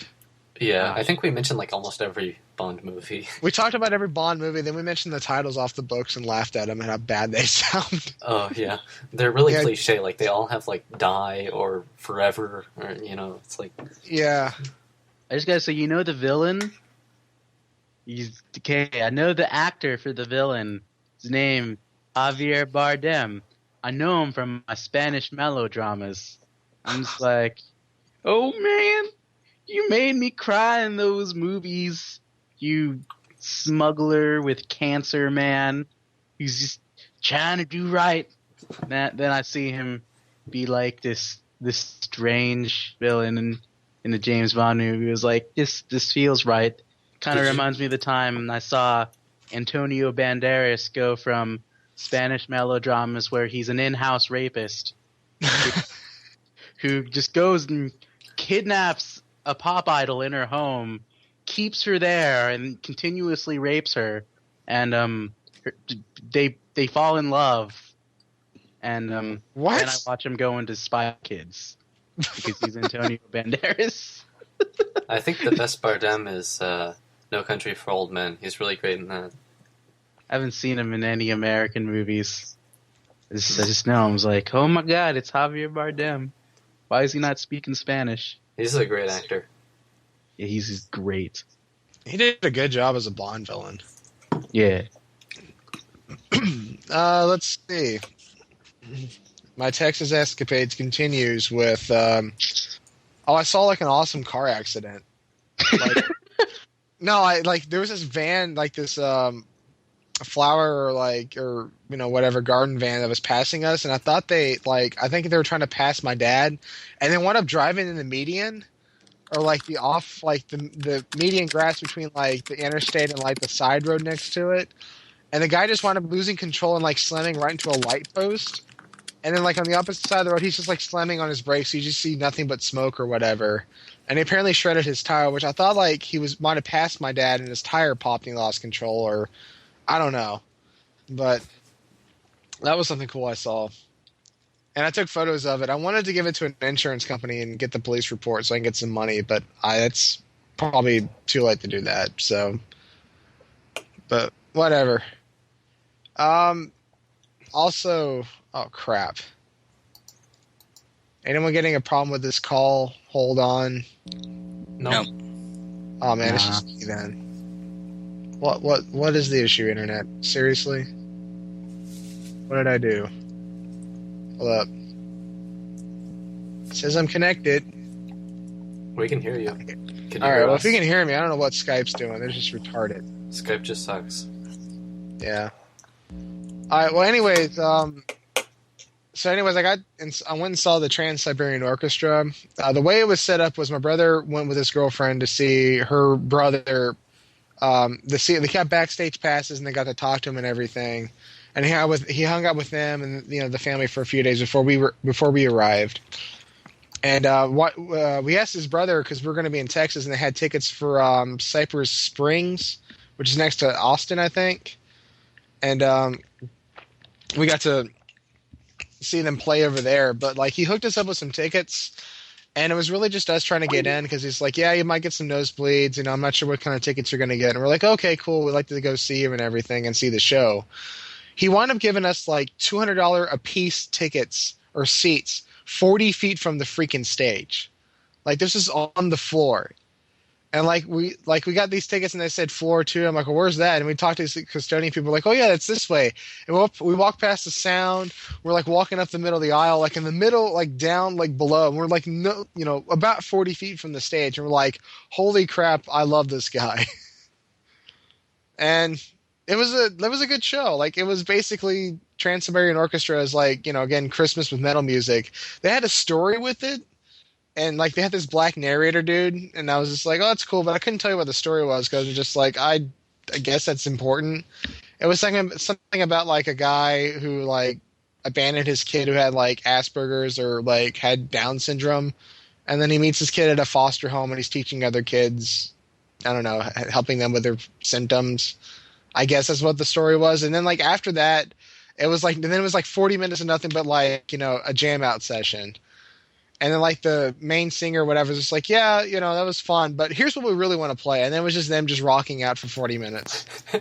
Usually prog metal tries to, like, incorporate the story into the actual songs, but I guess with this, they just did the story and then they did the songs, Yeah, they did this. They had, like, little break-ins of, like, they had the narrator speak, and then, like, after it was over, they introduced the cast and, like, hey, we're going to do some cool stuff and play a lot of loud music. Hope you guys enjoy it. And it was awesome. But, no, there was a bunch of old people with us. Like, there's this one dude behind us that had, like, it was like this 70-year-old dude with aviator shades on because the lights were so bright. And, like, we would look behind us because they had the musicians or the guitarists on, like, the stage. And they had, like, a lift set up, like, where the sound system was, so people were looking behind to look at him. And, like, as soon as I turned around, I look at this guy, he never moved his neck once. He just, like, looked at the stage. And then apparently, like, sometime, I think after the story or whatever, that whole row must have left because I looked behind, he wasn't there. So really, it was like it was pretty much a good packed out stadium. And by the time it was over, like, half the people were still there. Because I guess people who show up, they're like, oh, this is an orchestra with violins and stuff. And they go in there and it's a metal concert, and they're like, they don't know what to think. So did they think it was going to be like an actual orchestra or something? Like, yeah, that's how these people were. Like, my mom sat with this stuck up dude or whatever who had he had his fingers in his ears the whole entire time. And the music wasn't even that loud. Like compared to other concerts I've been to, it was like a very comfortable level to it. Yeah, I would think a band like that is not going to be like blasting loud. Yeah, his fingers in his ears the whole time, looking completely uncomfortable. I was like, dude, just leave. Yeah, why even stay if you are like worried you're gonna go deaf? I guess because the guy was like, I spent $200 on these tickets. I'm sticking around to get my money's worth, even if I lose my hearing. Should have bought some in the back, or can you like not pick where you want to sit? I don't know. I think these people were like, oh man, it's like an orchestra. It looks because it sounds like it's one of these like violent. They had an orchestra there, but it was mostly like they were like background music, and the rest was just metal. Yeah. There's that like Deep Purple album where they're playing with an orchestra, and it's kind of weird because it's like not really compatible. But did it seem that way to you? Like they meshed well, or? It meshed well. Like I couldn't really tell if anything was off. But then again, I'm not. I mean, I have something of a musical ear, but it's not like I'm. I guess that's something I have to focus on to like listen to tones and everything, which I can do if I choose to do so. Yeah. But I was just like, hey, I'm here to enjoy the show, and and that's exactly what me and my family did. And my brother was trying to get with one of the guys and meet one of the guys backstage, so we can tell the guy who gave us the tickets, to thank him, but like he didn't have a VIP pass, and we're just kind of waiting around chilling. And like I think one of the guys who play or sung was over there, and he was talking to this other dude in front of us who sat in front of us. And then, like, he saw my brother. He's like, hey, I think I know you. And he's like, you're the one with the kilt. Because my brother wore a kilt to the show when he went to Alabama, so he saw everyone else with a kilt, and they all loved him wearing the kilt or whatever, which he got the kilt from some other guy in town that he's borrowing it from, so... I would think in Alabama you get beat up for wearing a kilt. They think it's like a dress or something. I've stated that opinion to him, but his girlfriend likes it, and I don't know, that's... whatever. He's in this... I don't want to talk about that. Is he Irish or something? Like, no, what is it? Irish for German. Oh. Why does he do it? Get me started on my brother, dude. Not right now. Okay. Yeah, I've told him, like, dude, he's just like, he had this thing where he wanted to wear kilts, or like, kilt for a while, but he hasn't done it in a while, because he's gotten Hot Topic pants, and that's what he wears now. Which is a heck of a lot better on him. But he wanted me to stand up for him, and I'm just like, dude, I don't want to get your ass kicked. Don't wear it in public. But he did it anyways, and no one cared, so... I don't know. At least it turned out well. Yeah. At least he didn't get punched. Yeah, I was figuring that's what's going to take, but nothing happened. Yeah, I think that's pretty much it. About Texas. I mean, there is a family story I can tell you guys about that my cousin that's about my age. This happened like 10 years ago where we well, the story goes like we were in the car because we were pretty much hanging out and to pick up cigars at a tobacco store or whatever and just chill for a few hours. So I got to meet him and everything, and we're riding in his dad's excursion, and he brings up a joke. It's just like regarding like making comments about like chili patines and like peppers and stuff, and I was just like, yeah, man, if you want to try some, make sure not to roll it around in your mouth. And my brother just goes, "Fuck you." So then we had to tell my other cousin this whole story about the whole chili patine story, which I'll tell you guys. What happened was about 10 years ago, my cousin had a whole bunch of them, like in his hand, like he's picked off one of the trees or whatever. And chili patines are like these little small peppers. They're like little red. They look like candy kind of, but they're not. And they're very hot and spicy. And he gave me one to try out, and I bit half of it in. And this is like when I was like 15 or so. And then I realized it was hot, and I spit it out. And he goes, "Hey man, let's go get your brother." I'm like, "All right, cool." And my brother decides to go try some, but trying some out was grabbing like 10 of them out of like 12 out of my cousin's hand, and he pops them in his mouth at the same time. That sounds just like a bad idea. Yeah, it was. My cousin quoted the term. He called my brother a greedy little shit. And he goes, "This greedy little shit here just grabbed a handful of them." And I was just like, he's like, "Yeah, he grabbed like 10. I'm like, "Well, I thought it was like 5 or 6. But either way, it was too much." And so anyways, like he takes a bite of them, and then like he rolls everything around in his mouth, and he spits it out, and he starts crying. And then we tell him like, "Okay, dude, you don't want to rub it in his eyes." He's like, "Okay." And he like winds up like wiping the drool from his mouth, and he starts rubbing his eyes, and his eyes start swelling up. So then my dad had to take him to the emergency room. Wow, was he okay? Yeah, he was okay. Like, it was just like a reaction to it for like a couple of hours. But like, my brother did not like him at all for like years. Did he throw up or anything? Like, was it... I think he just spit it out, and it was just a bunch of like drool and everything. Ugh. My brother, like, we're outside, and my cousin's just like, "Daniel, man, I love you, man. I know I tease on you, but I love it." And they're out there giving bro hugs or whatever. So like, my brother's cool with it because he finds it funny looking back, but. So yeah, I have my side of the family that plays practical jokes on each other, and that's something that's like my cousin was just like, I was just like, "How many people told this story?" He's like, "Man, I tell everyone that story. This is such a good story," and like this is the first time I've ever told it to anybody. So now the whole world knows. Whoever's listening to this, so yeah, I have an interesting family. I don't know. It was great seeing them all again the first time in like 6 years, and it's one of those things I go see them and like they have kids and they grow up some more. So one of them is I got one of my cousin's email, and I told him I'd send him a bunch of like anime he should check out. That would like I don't want my aunt to find out, so that's how I told him.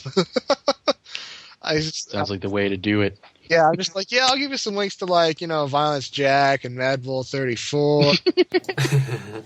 And he's like, yeah, I was into Full Metal Alchemist. I'm like, fuck Alchemist. That's not real anime. But oh yeah, apparently the world ended while we were gone, or while I was in Texas, and which I don't know how that went for you guys, but nothing happened on my end. Last time the world was ending, I was in Texas, and there were like billboards everywhere about the Harold Camping thing with the Second Coming.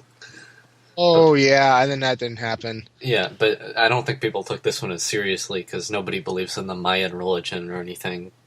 I didn't see any billboards here for it, at least. Yeah.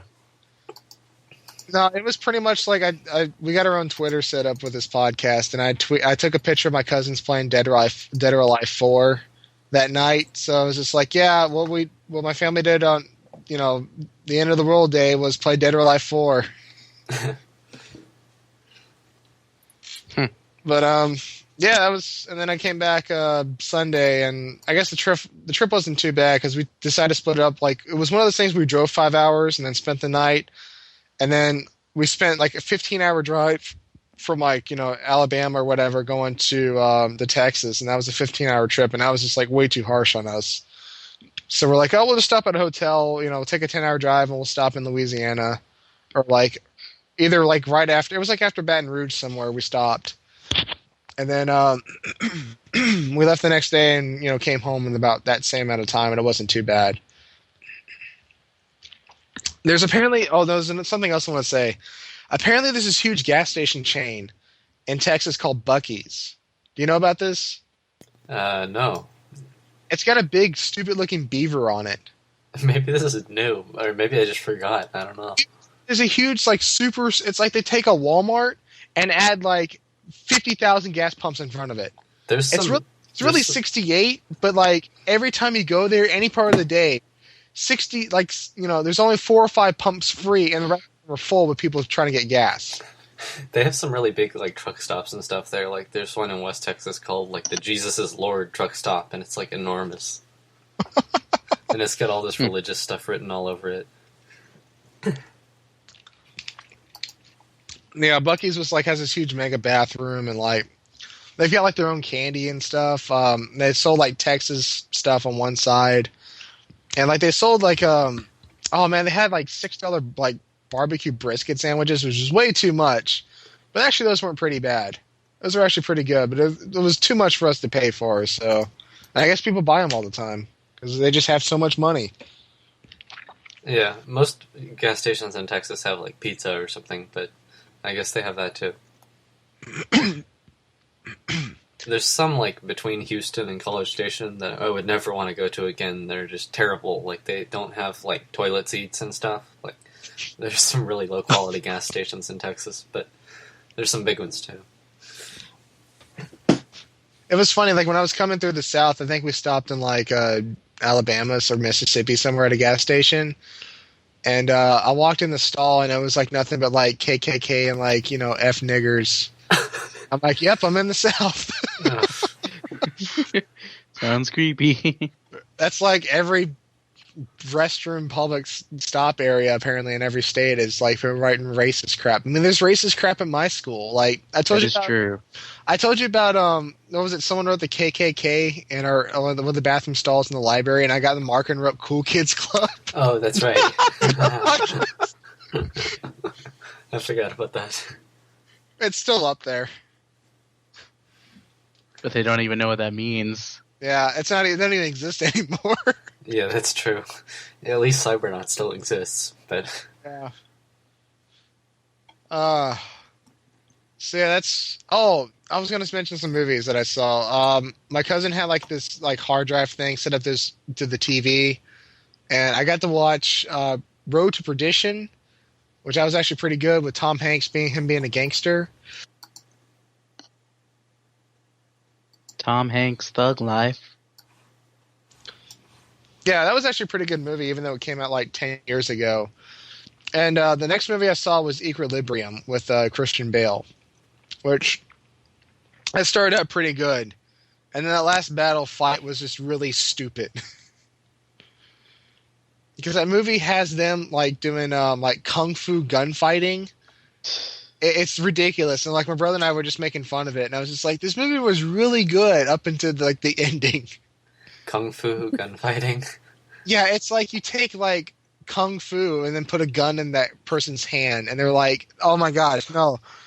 Like the last gun battle was for like 3 minutes of them slapping. Like it was like doing karate chops with guns, and like it was something out of that one anime about like the hot girls with guns or something. Oh, I know what you're talking about. I think it's called like Upote or something like that.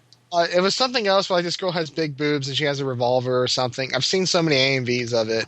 Oh. Something that's ridiculous. Black Lagoon? That might be right. Not Black Lagoon. I think it came out before that. What? Maybe Darker Than Black? Something with black in it, right? It's like Wild West kind of. Oh, really? Yeah, I thought of the name and I thought I had it, but I can't remember what it was. Is this from like the 90s or 2000s? No, it came out like mid-2000s. It's got gun something in it, but it would look as ridiculous as that. There's something Cloud talks about called Gunslinger Girl, I think. Gunslinger... No, that's not Gunslinger Girl. Crap. Gungrave? Gun... No, that's... No, I don't... Guns to guns to guns to guns to guns. Gunblaze West? Man, I don't even know. Gunblaze West is I think it's by the guy who did Kenshin. I don't know. There was an AMV where like apparently this girl reloads her gun by putting bullets in her cleavage, and it just pops out, and she'll capture the bullets in midair into the chambers or the cylinders and be able to fire at someone. How about 0091? Is that what it is? No, that's not it. Damn. I know. Like I thought of the name when I saw that, and then now I can't remember what it is. But someone out there knows. I can't believe there's so many shows like this. Yeah. But anyways, it was like just watch. Go on YouTube and watch like the last fight or battle of Equilibrium, and you'll see what I'm talking about. It's like stupid and ridiculous it is. I keep thinking of like the Matrix, but that's like too cool for whatever this probably is.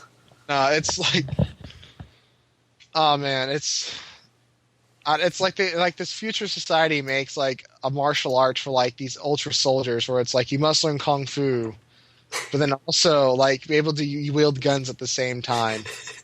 You just have to see it. You just have to see it. I'll probably after this podcast, I'll just like list a link, and you'll know what I'm talking about. But yeah. So that's Texas. That is my review of Texas for this podcast and my Christmas vacation, and I think that's about it. So this is our first episode. Hope you guys enjoyed it. Whoever's listening to this. And we will start up Gynex month in January. And I like our idea for recording is like we do recordings maybe once, like the first and third weeks of the month, and then we'll put it out like the second and fourth weeks, and just stick to that schedule. Is it going to be out like any particular day of the week or anything, like Monday? Running recordings, just whenever. All right. Yeah. So we just work it out? Yeah. I haven't heard back from that Ava Monkey dude, so I don't know. He's probably not going to be on for Guy next month. So, well, hopefully after the holidays are over, he responds. Yeah, that's true. I was trying to think. Like, I can't remember all the titles were listed. I just know we are going to do Fully Cooley and like Ava. Oh, and like we're like on, and I want to talk about Gunbuster and Nadia. And I think there was like 2 more or something. Yeah, I was gonna have CG on for the Nadia thing. Okay. I thought video was another one I wanted to mention. I think we mentioned Honeami's also. Yeah, I have to go back and probably watch that movie. Maybe. I do want to rewatch Gunbuster. I don't mind rewatching that at all. Yeah, I wouldn't either, although I certainly don't want to watch Die Buster again. I couldn't even finish it the first time. I'm not even touching Die Buster. You can talk about it, but... I've only seen the first 2, so I can't say much. We can talk about the first 2 episodes and be like, yeah, we hated it, so just don't even bother spending your time watching it. I like rented it from a DVD shop, the first DVD, and it was terrible. I don't know anything. I need to see Gunbuster. I'm surprised you haven't seen that yet. That ought to be like the top priority thing to watch next to Giant Robo. I am probably going to get around to watching it after this. Yeah, but you let me know when you want to talk about Rikio. All right. I am there like that. Yeah. Greatest movie ever. It is. Yeah, I mean, I don't think I can really get around to it until like mid-January. No, that's cool. Just like, oh my god. Yeah, I guess just shoot us an email. We have an email at AoY Podcast at gmail.com. I'm just gonna tweet at you. Yeah, Twitter works. We have Twitter on the site, so because you listen to this through iTunes, I guess just Google the name because I don't know how to sign up information on iTunes for a website or description. I don't know what I'm doing. Oh, really? Wait, are we gonna be on iTunes or no? Yeah, we can be on iTunes. I don't think it'd be a problem. Like, it only took a few days for the Cybernauts cast to get signed up, even though we didn't have anything at the time. Did you do that, or did Steve? I did it. Oh, okay, cool. I did it for the Cool Kids Club back when we were with Mason.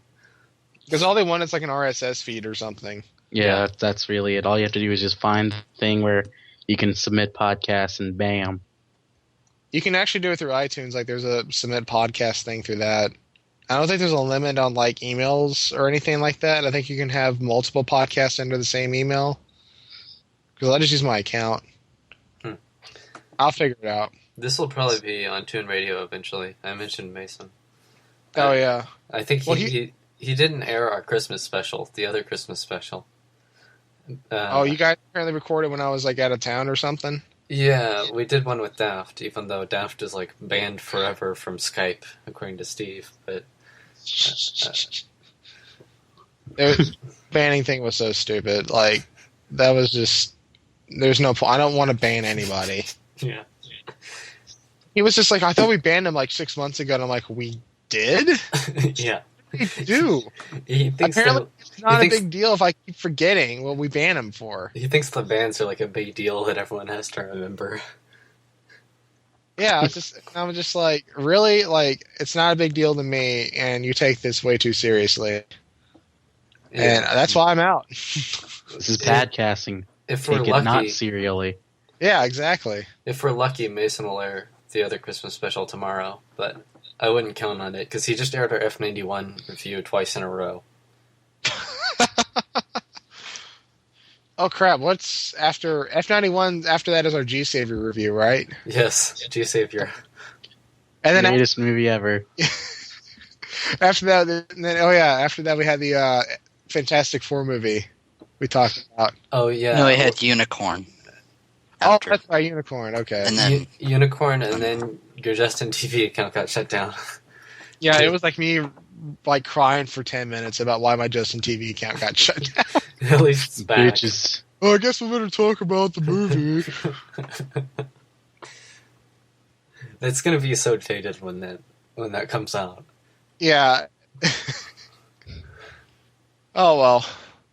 I guess you can go ahead and stop the recording. So, I'm glad you guys, listeners, had a great Christmas and Happy New Year. Wait a sec. Josh, did you want to talk about the Spider-Man thing or no? Oh, yeah. Did you finish reading it yet? Yeah, I finished reading it earlier. We can talk about that real quick. So it doesn't cut into Guy next month. Honestly, like, I don't want to take this podcast very seriously. You guys can just talk about whatever. Like, I'm seriously, like, for serial. I'm serial about this. Okay. I don't want to be taking this serial. Well, I'm probably not going to remember this for very long, this arc, because it's kind of terrible, and I don't think I'm going to keep reading after it was an ordeal to read through it. So, like, I think the worst part is probably where Dr. Octopus, like, Peter is, like, having flashbacks because he, like, switched minds with Dr. Octopus, and he's dying, and he's remembering Dr. Octopus having sex with, like, the 80-year-old Aunt May, and it's just like... Oh, God. Oh, God. It's totally disgusting. I don't know why they thought this was a good way to end the title, but I don't know why they even had to end the title. It seems kind of ridiculous. Well, Marvel Now, New 52, all that shit. Yeah, it's just a way to get more money, but they didn't kill Peter Parker off the last time they rebooted the numbers. They've done it like 3 times. Yeah. So yeah, the basic premise of this final arc is that Dr. Octopus and Peter have switched minds. Dr. Octopus's body is failing, so Peter's about to die, but then Dr. Octopus is out in his body, like, going through his life, and so Peter tries to figure out a way to get out. He calls on the help of some supervillains to help him get out. Honestly, for me, the most painful part of this was just the whole, like, they spent like a whole issue on just like Peter going in and out of dying, and like it was just focused on Peter in Dr. Octopus's dying body for like an issue. And are you talking about the part where he was like going to the afterlife and talking to like random people like Silver Sable and stuff, like for no reason? That part wasn't so bad. It was it was all the other stuff with the breaking him out with the supervillains. It was like I understand like they needed to get him out of the prison there, but it was like it just kind of dragged on. I think they wanted an excuse for it to stay at the raft for as long as possible so they could like show the lizard and say what is going on with that plot, and then they did the Mobius thing, which was like, oh god, yeah, its own separate thing. 699.1 was completely pointless. Yeah, that's just it did for not money. need to be a Spider-Man title. It's totally gratuitous, yeah. Mm. And then I have not really been keeping up, but a lot of this stuff seems kind of weird to me. J. Jonah Jameson is the mayor now, and his father is married to Aunt May. Is that what happened? Yeah, that's basically it. Because I couldn't tell who that guy was at first. He must be like a kind of new character or something. I think so. Yeah. Because they've always shown Jonah's son, because he's like the man wolf or something, but they didn't show his parents until now.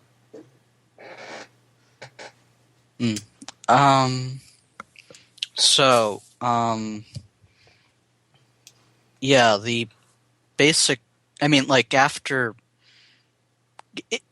this whole arc was like very painful to read through, because it's like it feels like it was trying to be like a big epic story, but it was like just, I don't know. The big epic event that happens is like they switch minds, and it's done in a flashback in the middle of a bunch of filler stuff in the second issue, and it's the robot climbed on his back.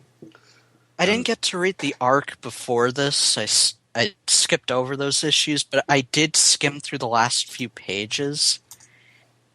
And was that the Hobgoblin arc? Yeah. Basically the only thing relating to this final arc that happened in that was that a gold Octobot was chasing after Spidey in like the last panel. And so between those two issues is when this major event happened. Yeah. You didn't even get to see it. The canceled Spider-Sense thing, which is how they explained it, is not like a new gimmick or anything. They've been doing this for like 30 years or so. This is the big gimmick of Venom, is that he cancels the Spider-Sense. So they're like, it's not like an original way to kill off Spider-Man or anything. It's kind of lame.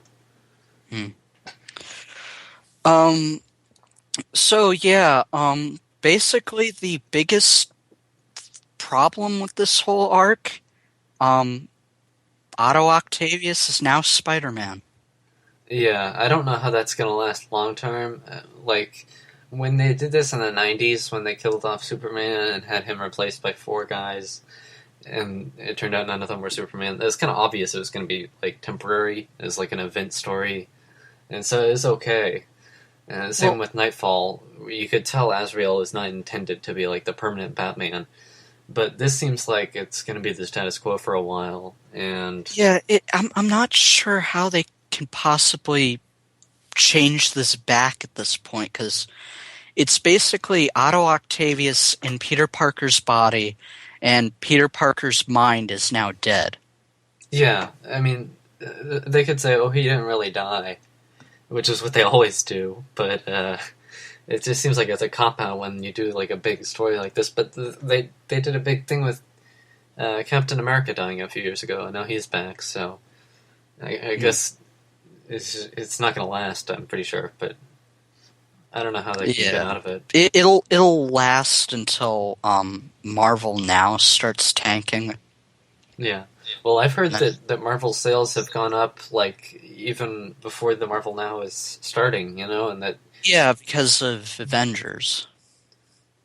Yeah, I guess there's like new Avengers comics, and they did a big Avengers versus X-Men crossover, and that made a bunch of money. Well, I also meant like the movie really got a lot of interest. Oh yeah, well that too. I mean, they made like a new comic to tie in with that and everything. Oh with the god, same team. that reminds me. Did you look at what they did to tie the main comic universe in with the movies? No. What'd they do? They replaced Nick Fury with Nick Fury's illegitimate black son. Does he have like one eye, like in the comic, like in the movies? Yes. It's funny because like Nick Fury as a character.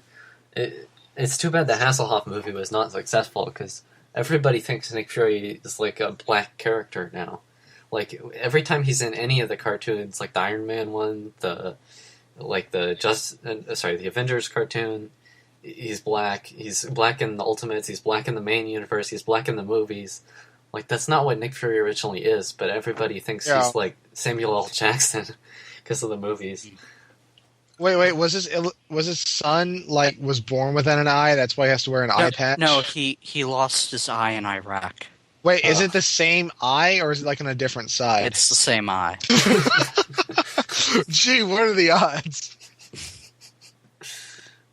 Yeah, I read through that comic. It was a very, very sloppily put together excuse to change him. They also added an Agent Coulson for no reason. Oh, so I think he was. Is he even in the Ultimates comics, or is he like a movie character? No, he's a movie character. Yeah, for some reason they try to make him like a big thing. Like they've made a like little Marvel Mini-Mates toy of him, and I wouldn't be surprised if they made his baseball cards of Captain America or whatever into like real cards. I'm sure they will. Yeah, with like authentic bloodstains on them, like in the movie when he dies. So, did you read the Avenging Spider-Man, right? Like, how are they changing the status quo to accommodate this? Well, basically, Avenging Spider-Man 15.1, it basically covers the first 5 days of Octavius as Spider-Man, like after issue 700. Basically what happens is that he's going through, the issue starts out with him monologuing about how he's finally killed Spider-Man, and like now he can do whatever he wants, and it over the course of the issue it kind of changes slowly from him being like his old self and slowly changing to being more like a hero. Like he goes through his old lab, and then he sees himself on a monitor, and he's like, "Oh, that's not me anymore." And I'm not really.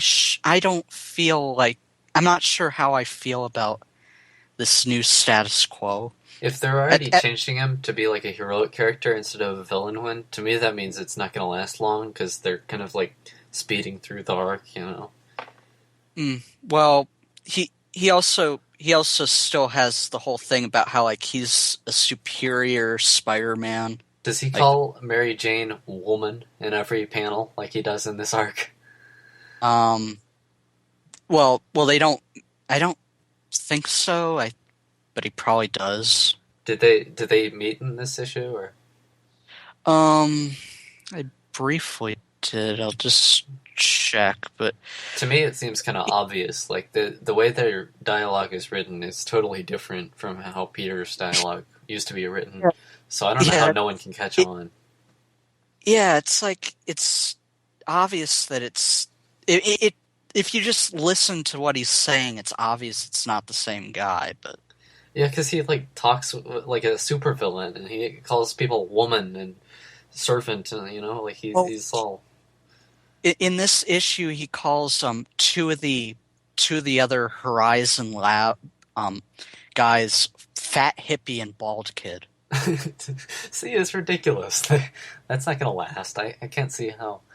Maybe everybody's going to catch on and figure out, and he's going to get his comeuppance, and they'll have the what was the his new sidekick that you're talking about?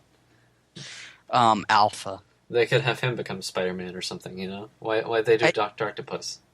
I think the thing with Alpha, I think he was kind of a red herring. Like they had hinted even that far back that there was probably going to be a new Spider-Man soon.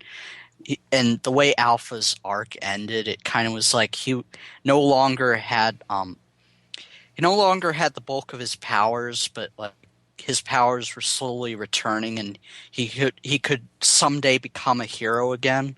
So I guess it was kind of implying that he could be the new Spider-Man, but no. Mm-hmm. But he could come back. I mean, maybe. Alpha was like a terrible character, though. You didn't like that arc? He was basically what Peter. Well, they implied that he was what Peter would have become if Uncle Ben hadn't died. Like a self-centered superhero who goes around trying to pick fights with people and trying to show off and get like as many chicks as possible. I guess one of the things they were trying to do in this last arc was to show that Uncle Ben has forgiven him for that period in his life, and that he's made up for it, and he's done his dues, and now he's dead. But I just don't like the status quo they've left it to now that he is dead. It seems kind of like it won't last.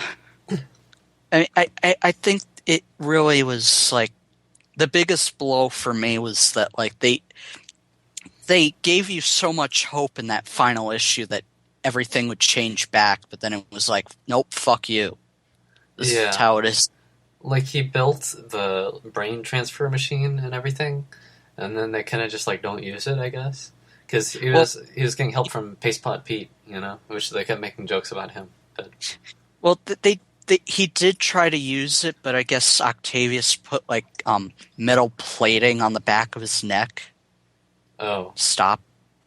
So, well, it's kind of weird because he was like able to use his mental powers like through the mental shields that were placed around the rift. I think they said at one point, Dr. Octopus was. So you would think that like Peter being in his body would be able to have the power to go through some metal or something. But I meant that metal plating on the back of underneath the Spider-Man costume.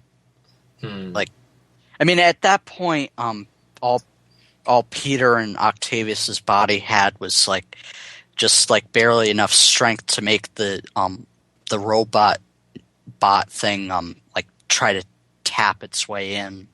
In 698, they kept making a big deal about some armor that he had and some helmet from previous arcs. Do you know what that's about?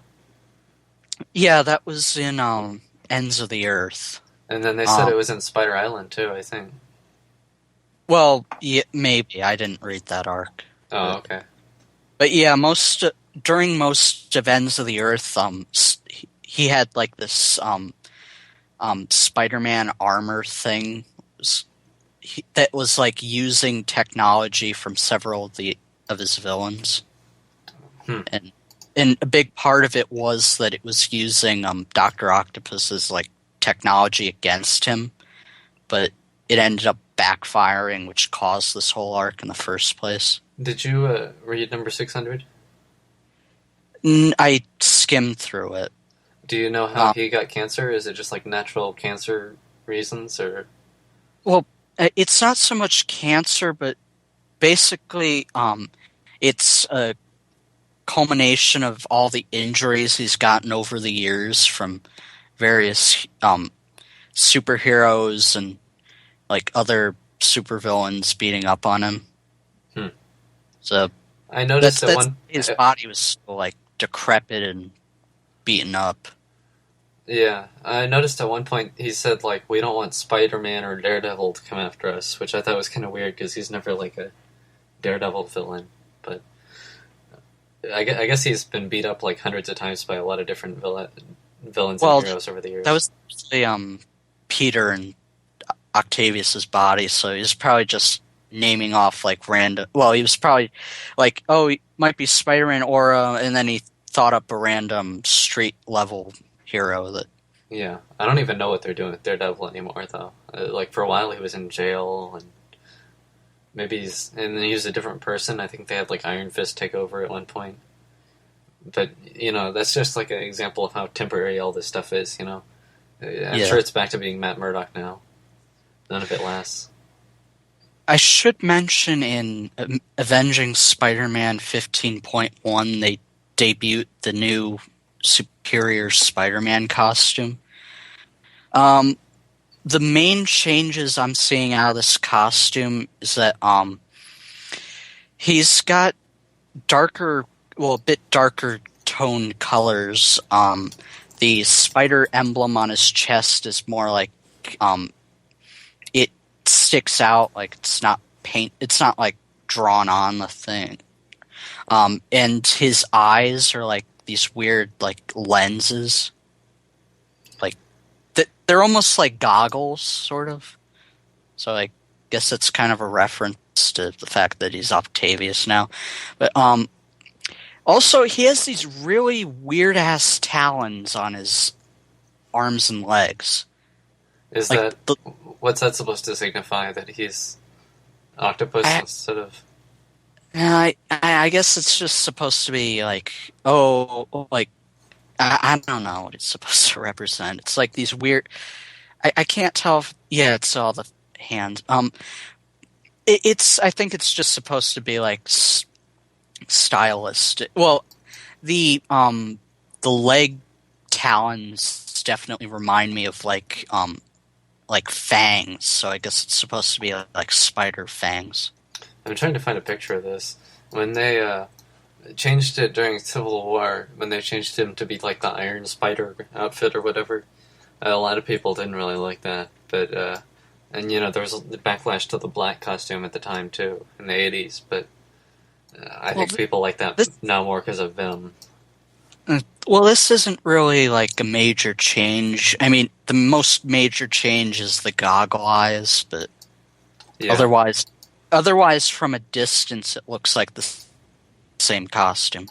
I noticed he was kind of drawn different even in the issue 700, but I think that might just be kind of like to show that he's like a villain. They didn't change the costume, just like kind of subtle changes. But I kind of like the cover for number 700. I hadn't seen it until you posted in the chat the picture of Don East putting it in the toilet, which it didn't look that bad on the cover, but the story inside's pretty bad. The cover's got like all the different suits. It's got the black suit making up the black part of the eye, and a bunch of different characters in the white part, and all the different Spider-Man's suits in the red part, and they stuck Carnage in there too. I noticed it's $8 though, which just shows how expensive comics are getting now, because only about 50 pages of that was actual story, and the rest was like unrelated backup stuff. Yeah, I skimmed through the first backup, and it was like really, I don't know, it just didn't seem like it really fit in with all of this. But the second backup was actually kind of nice. Like it felt like it was like an actual. Well, it felt like it was trying to be like an actual epilogue for the series, like the entire Spider-Man continuity, without being kind of like just like an end note on like Peter Parker's life. Yeah, I saw the second one was by TEENZ, who's a pretty good writer. I like him. He worked on the Thundercats show that Toonami's airing right now. The first one, though, was like some sort of cutesy thing with the black cat, though, I think. Yeah, it was... I don't know what the point of it... Well, I don't know why it was in there, but... I mean, like, the second backup definitely felt like it was... I guess I should say, this might be a bad comparison, but kind of like a what happened to the Man of Tomorrow for Spider-Man, but not really. Yeah, well, that's a great story. That's one of the best things Alan Moore has done, I think, with Watchmen and V for Vendetta. I haven't read Swamp Thing yet, but that's probably pretty good, too. So, I don't know. Do we have anything else to say about Spider-Man? I might try reading try reading Superior Spider-Man as long as I can, but I don't know how long that'll be. Are you going to try to keep reading Avenging Spider-Man, or no? Only when it pertains to the main series. That's basically how I've been going at it so far. Is that the only spin-off so far? Are there like... Yeah. Okay. Yeah, it's the only ongoing spin-off. Well, I think you said that it was supposed to be kind of self-contained. Yeah, it's basically self-contained, except for there was one issue that was tying in with Ends of the Earth, and then there was this point one. But other than that, yeah. Okay, well, for DC stuff, I guess I'd say avoid before Watchmen. It's not very good. I might talk about it more when it finishes. If it ever finishes. Yeah, sometime next year, hopefully it'll finish. It's way behind schedule. And they keep adding new titles. Do we have any closing remarks? Like that Dollar Bill thing. Yeah, they just added that. I guess one thing I forgot to mention during the whole Christmas thing, I also got Epic Mickey 2 for the Wii. That's cool. How is that? Have you played the first one? Yeah, well, I didn't finish it, but yeah, I've played it. Is it good? What? And is it good? Yeah, it's actually pretty good. Definitely felt like, definitely feels like a, I saw the best comparison to it was that it feels like a Nintendo 64 game. It's better graphics. That's cool. I think they had a review for it here in the last issue of Nintendo Power. They gave it a 7 for the second one. Which, this is pretty cool. They have like a poster in here with all the different covers from all the years. And it's kind of interesting to see it go from, like you mailed in like a coupon or whatever to the internet's made it totally obsolete. I did see someone's trying to launch a online like continuation of Nintendo Power. Forgot what it's called. That's been happening with a lot of stuff that gets canceled public with the print version. Wait, Nintendo Power got canceled? Yeah, the last issue. I've got it here. Wait, when did the last issue come out? I got it like a week ago. I didn't know they were canceling it. Yeah, it's been running 24 years. The last issue here has got like a Nestor comic in the back, like in the old issues. It's kind of... I mean, they even admit in here that it's the internet that's made it kind of pointless, and people don't need it for strategy guides like they used to in the 80s. 80s and 90s, yeah. Yeah. Like I don't know. I still use that strategy guide for James Bond 007 for the Game Boy. Yeah. Because it's in that one issue of where it's got Hulk Hogan on the cover. I still use that. Back in the day, games used to be like a lot harder. Like I was playing the original Zelda yesterday, and it's like I died like 30 times. Like that would never happen with like a new Zelda. But the Yeah. controls are so hard. There's so many enemies everywhere. It's a lot different from modern games. And they used to have to publish maps for the games and stuff in there. Anyway, I don't really have a closing remark.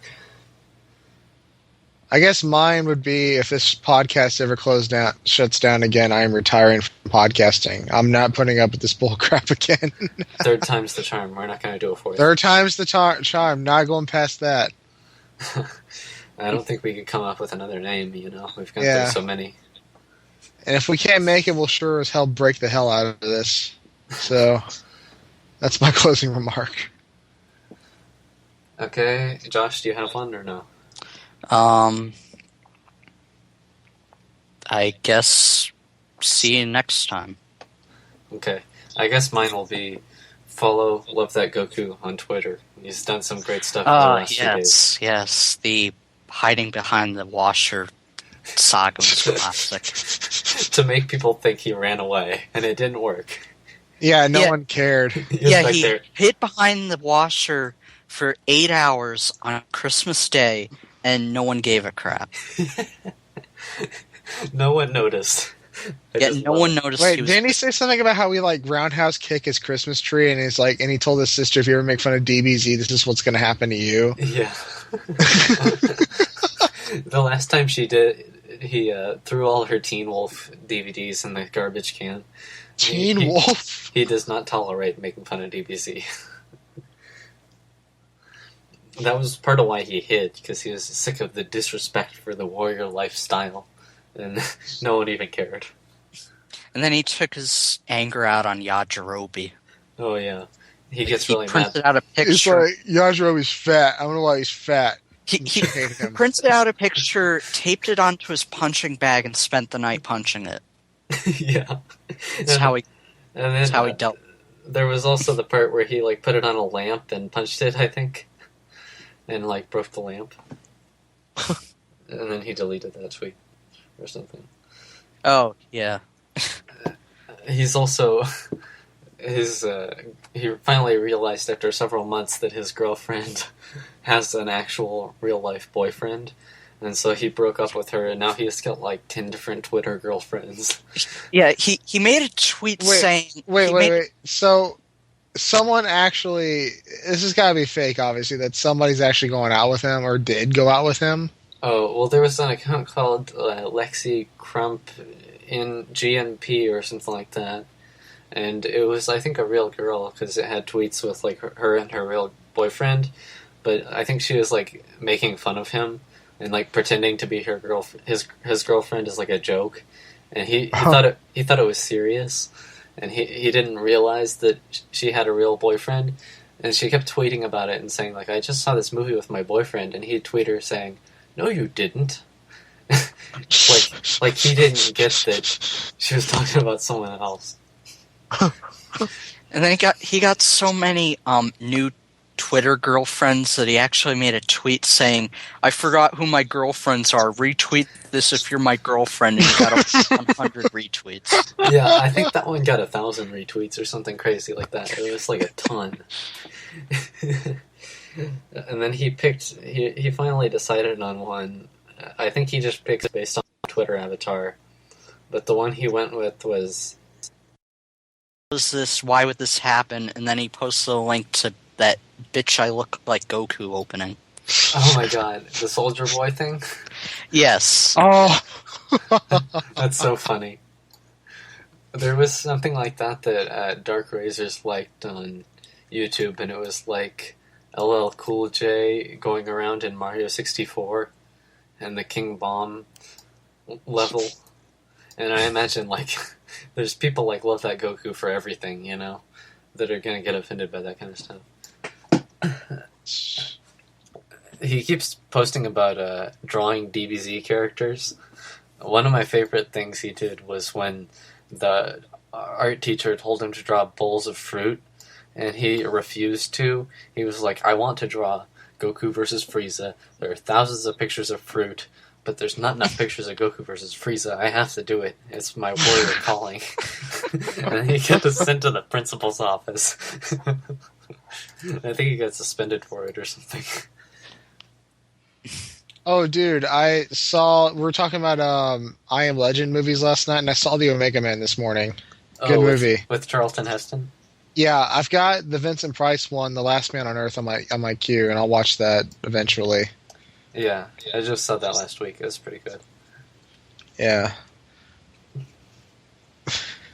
Omega Man is like an obviously 70s movie because he's got like the black girlfriend with an afro and everything, and it's and he's like seeing footage of Woodstock in the theater and everything. He's like, they don't make movies like this anymore. Yeah, I like how he goes to the car dealership and then like he talks to the skeleton. And is like, oh, what kind of deal can you give me on this car? Does it still run? And he's like, you cheapo bastard. And then he like drives in the car and drives out of the dealership. Yeah. It's like, I guess he's got nothing better to do. I don't know.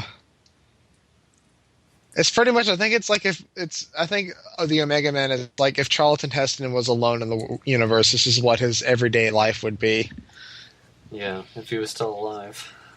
Yeah, can't really ask him that question, sadly. Yeah. There's a ton of movies on my queue that's going out of, or it's going to expire at the beginning of this year. I've got Star Crash, Beverly Hills Cop 3, I got to watch that. I saw the first two movies recently. Why is the first two still not expiring except for the third one? That's stupid. They own like different companies or something? I don't know. Giant is expiring. I've got Robotech on my queue. Is Giant the one with James Dean?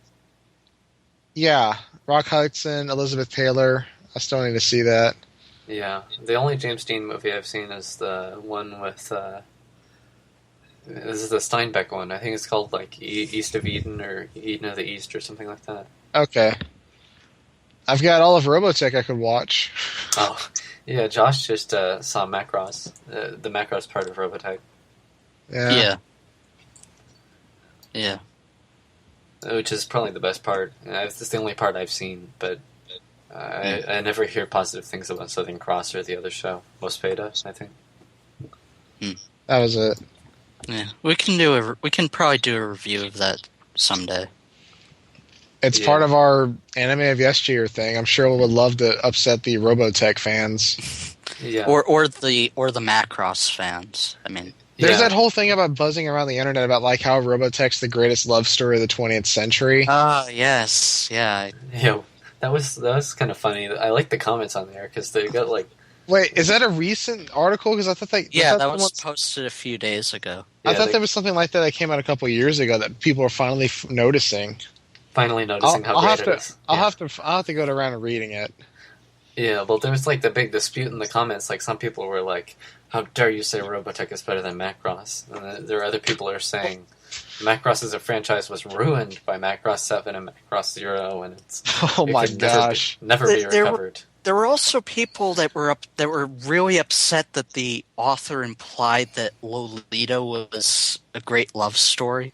Oh yeah, that's the thing. People think that Lolita, I mean, because the name has been like applied to this anime genre, people think it's like some sort of like porn thing or something. I think I don't know where all this hatred comes from because it's like a good movie, the old one at least, the '60s one. But wait, what '60s movie? The '60s Lolita with Peter Sellers and James Mason. It's got like good actors and stuff in it. It's Are you still recording this? I am, yeah. It stopped at one point, and then, but it was kind of brief. It was like 20 seconds. All right. I can stop it though, since we did our it's like 2 hours and 15 minutes we've been going. So yeah, it's been a while. This is a huge podcast. Well, you did say you wanted to do like 2-hour episodes. So I did. Well, or you said that like 2. Basically, you said like we were doing it every other week, so we could do like 2-hour episodes or something. Yeah, I think I heard that too. Yeah, that is something. Yeah, I think I do remember saying that. That makes sense to me. Yeah. Like, wait a sec, that is something I would say. That makes perfect sense. Yeah. Alright. In the old days, I would have said you could like split the Spider-Man part off, but if it's going to be 2 hours anyway, why bother? What? I mean, since you used to split them up, you know, like. Oh yeah, I cut them up in parts. No, I'm not even gonna do that. Yeah, you don't need to do that anymore. Yeah, I just don't care.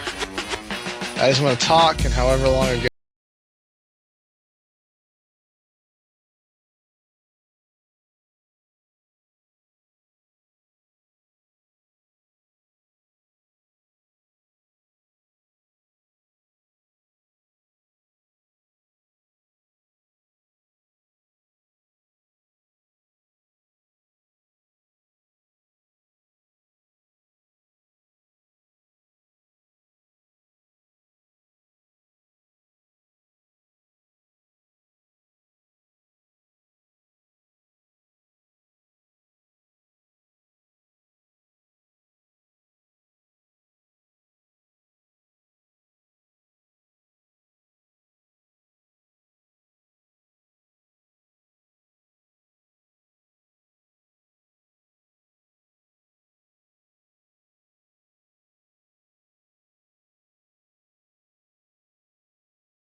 So bright.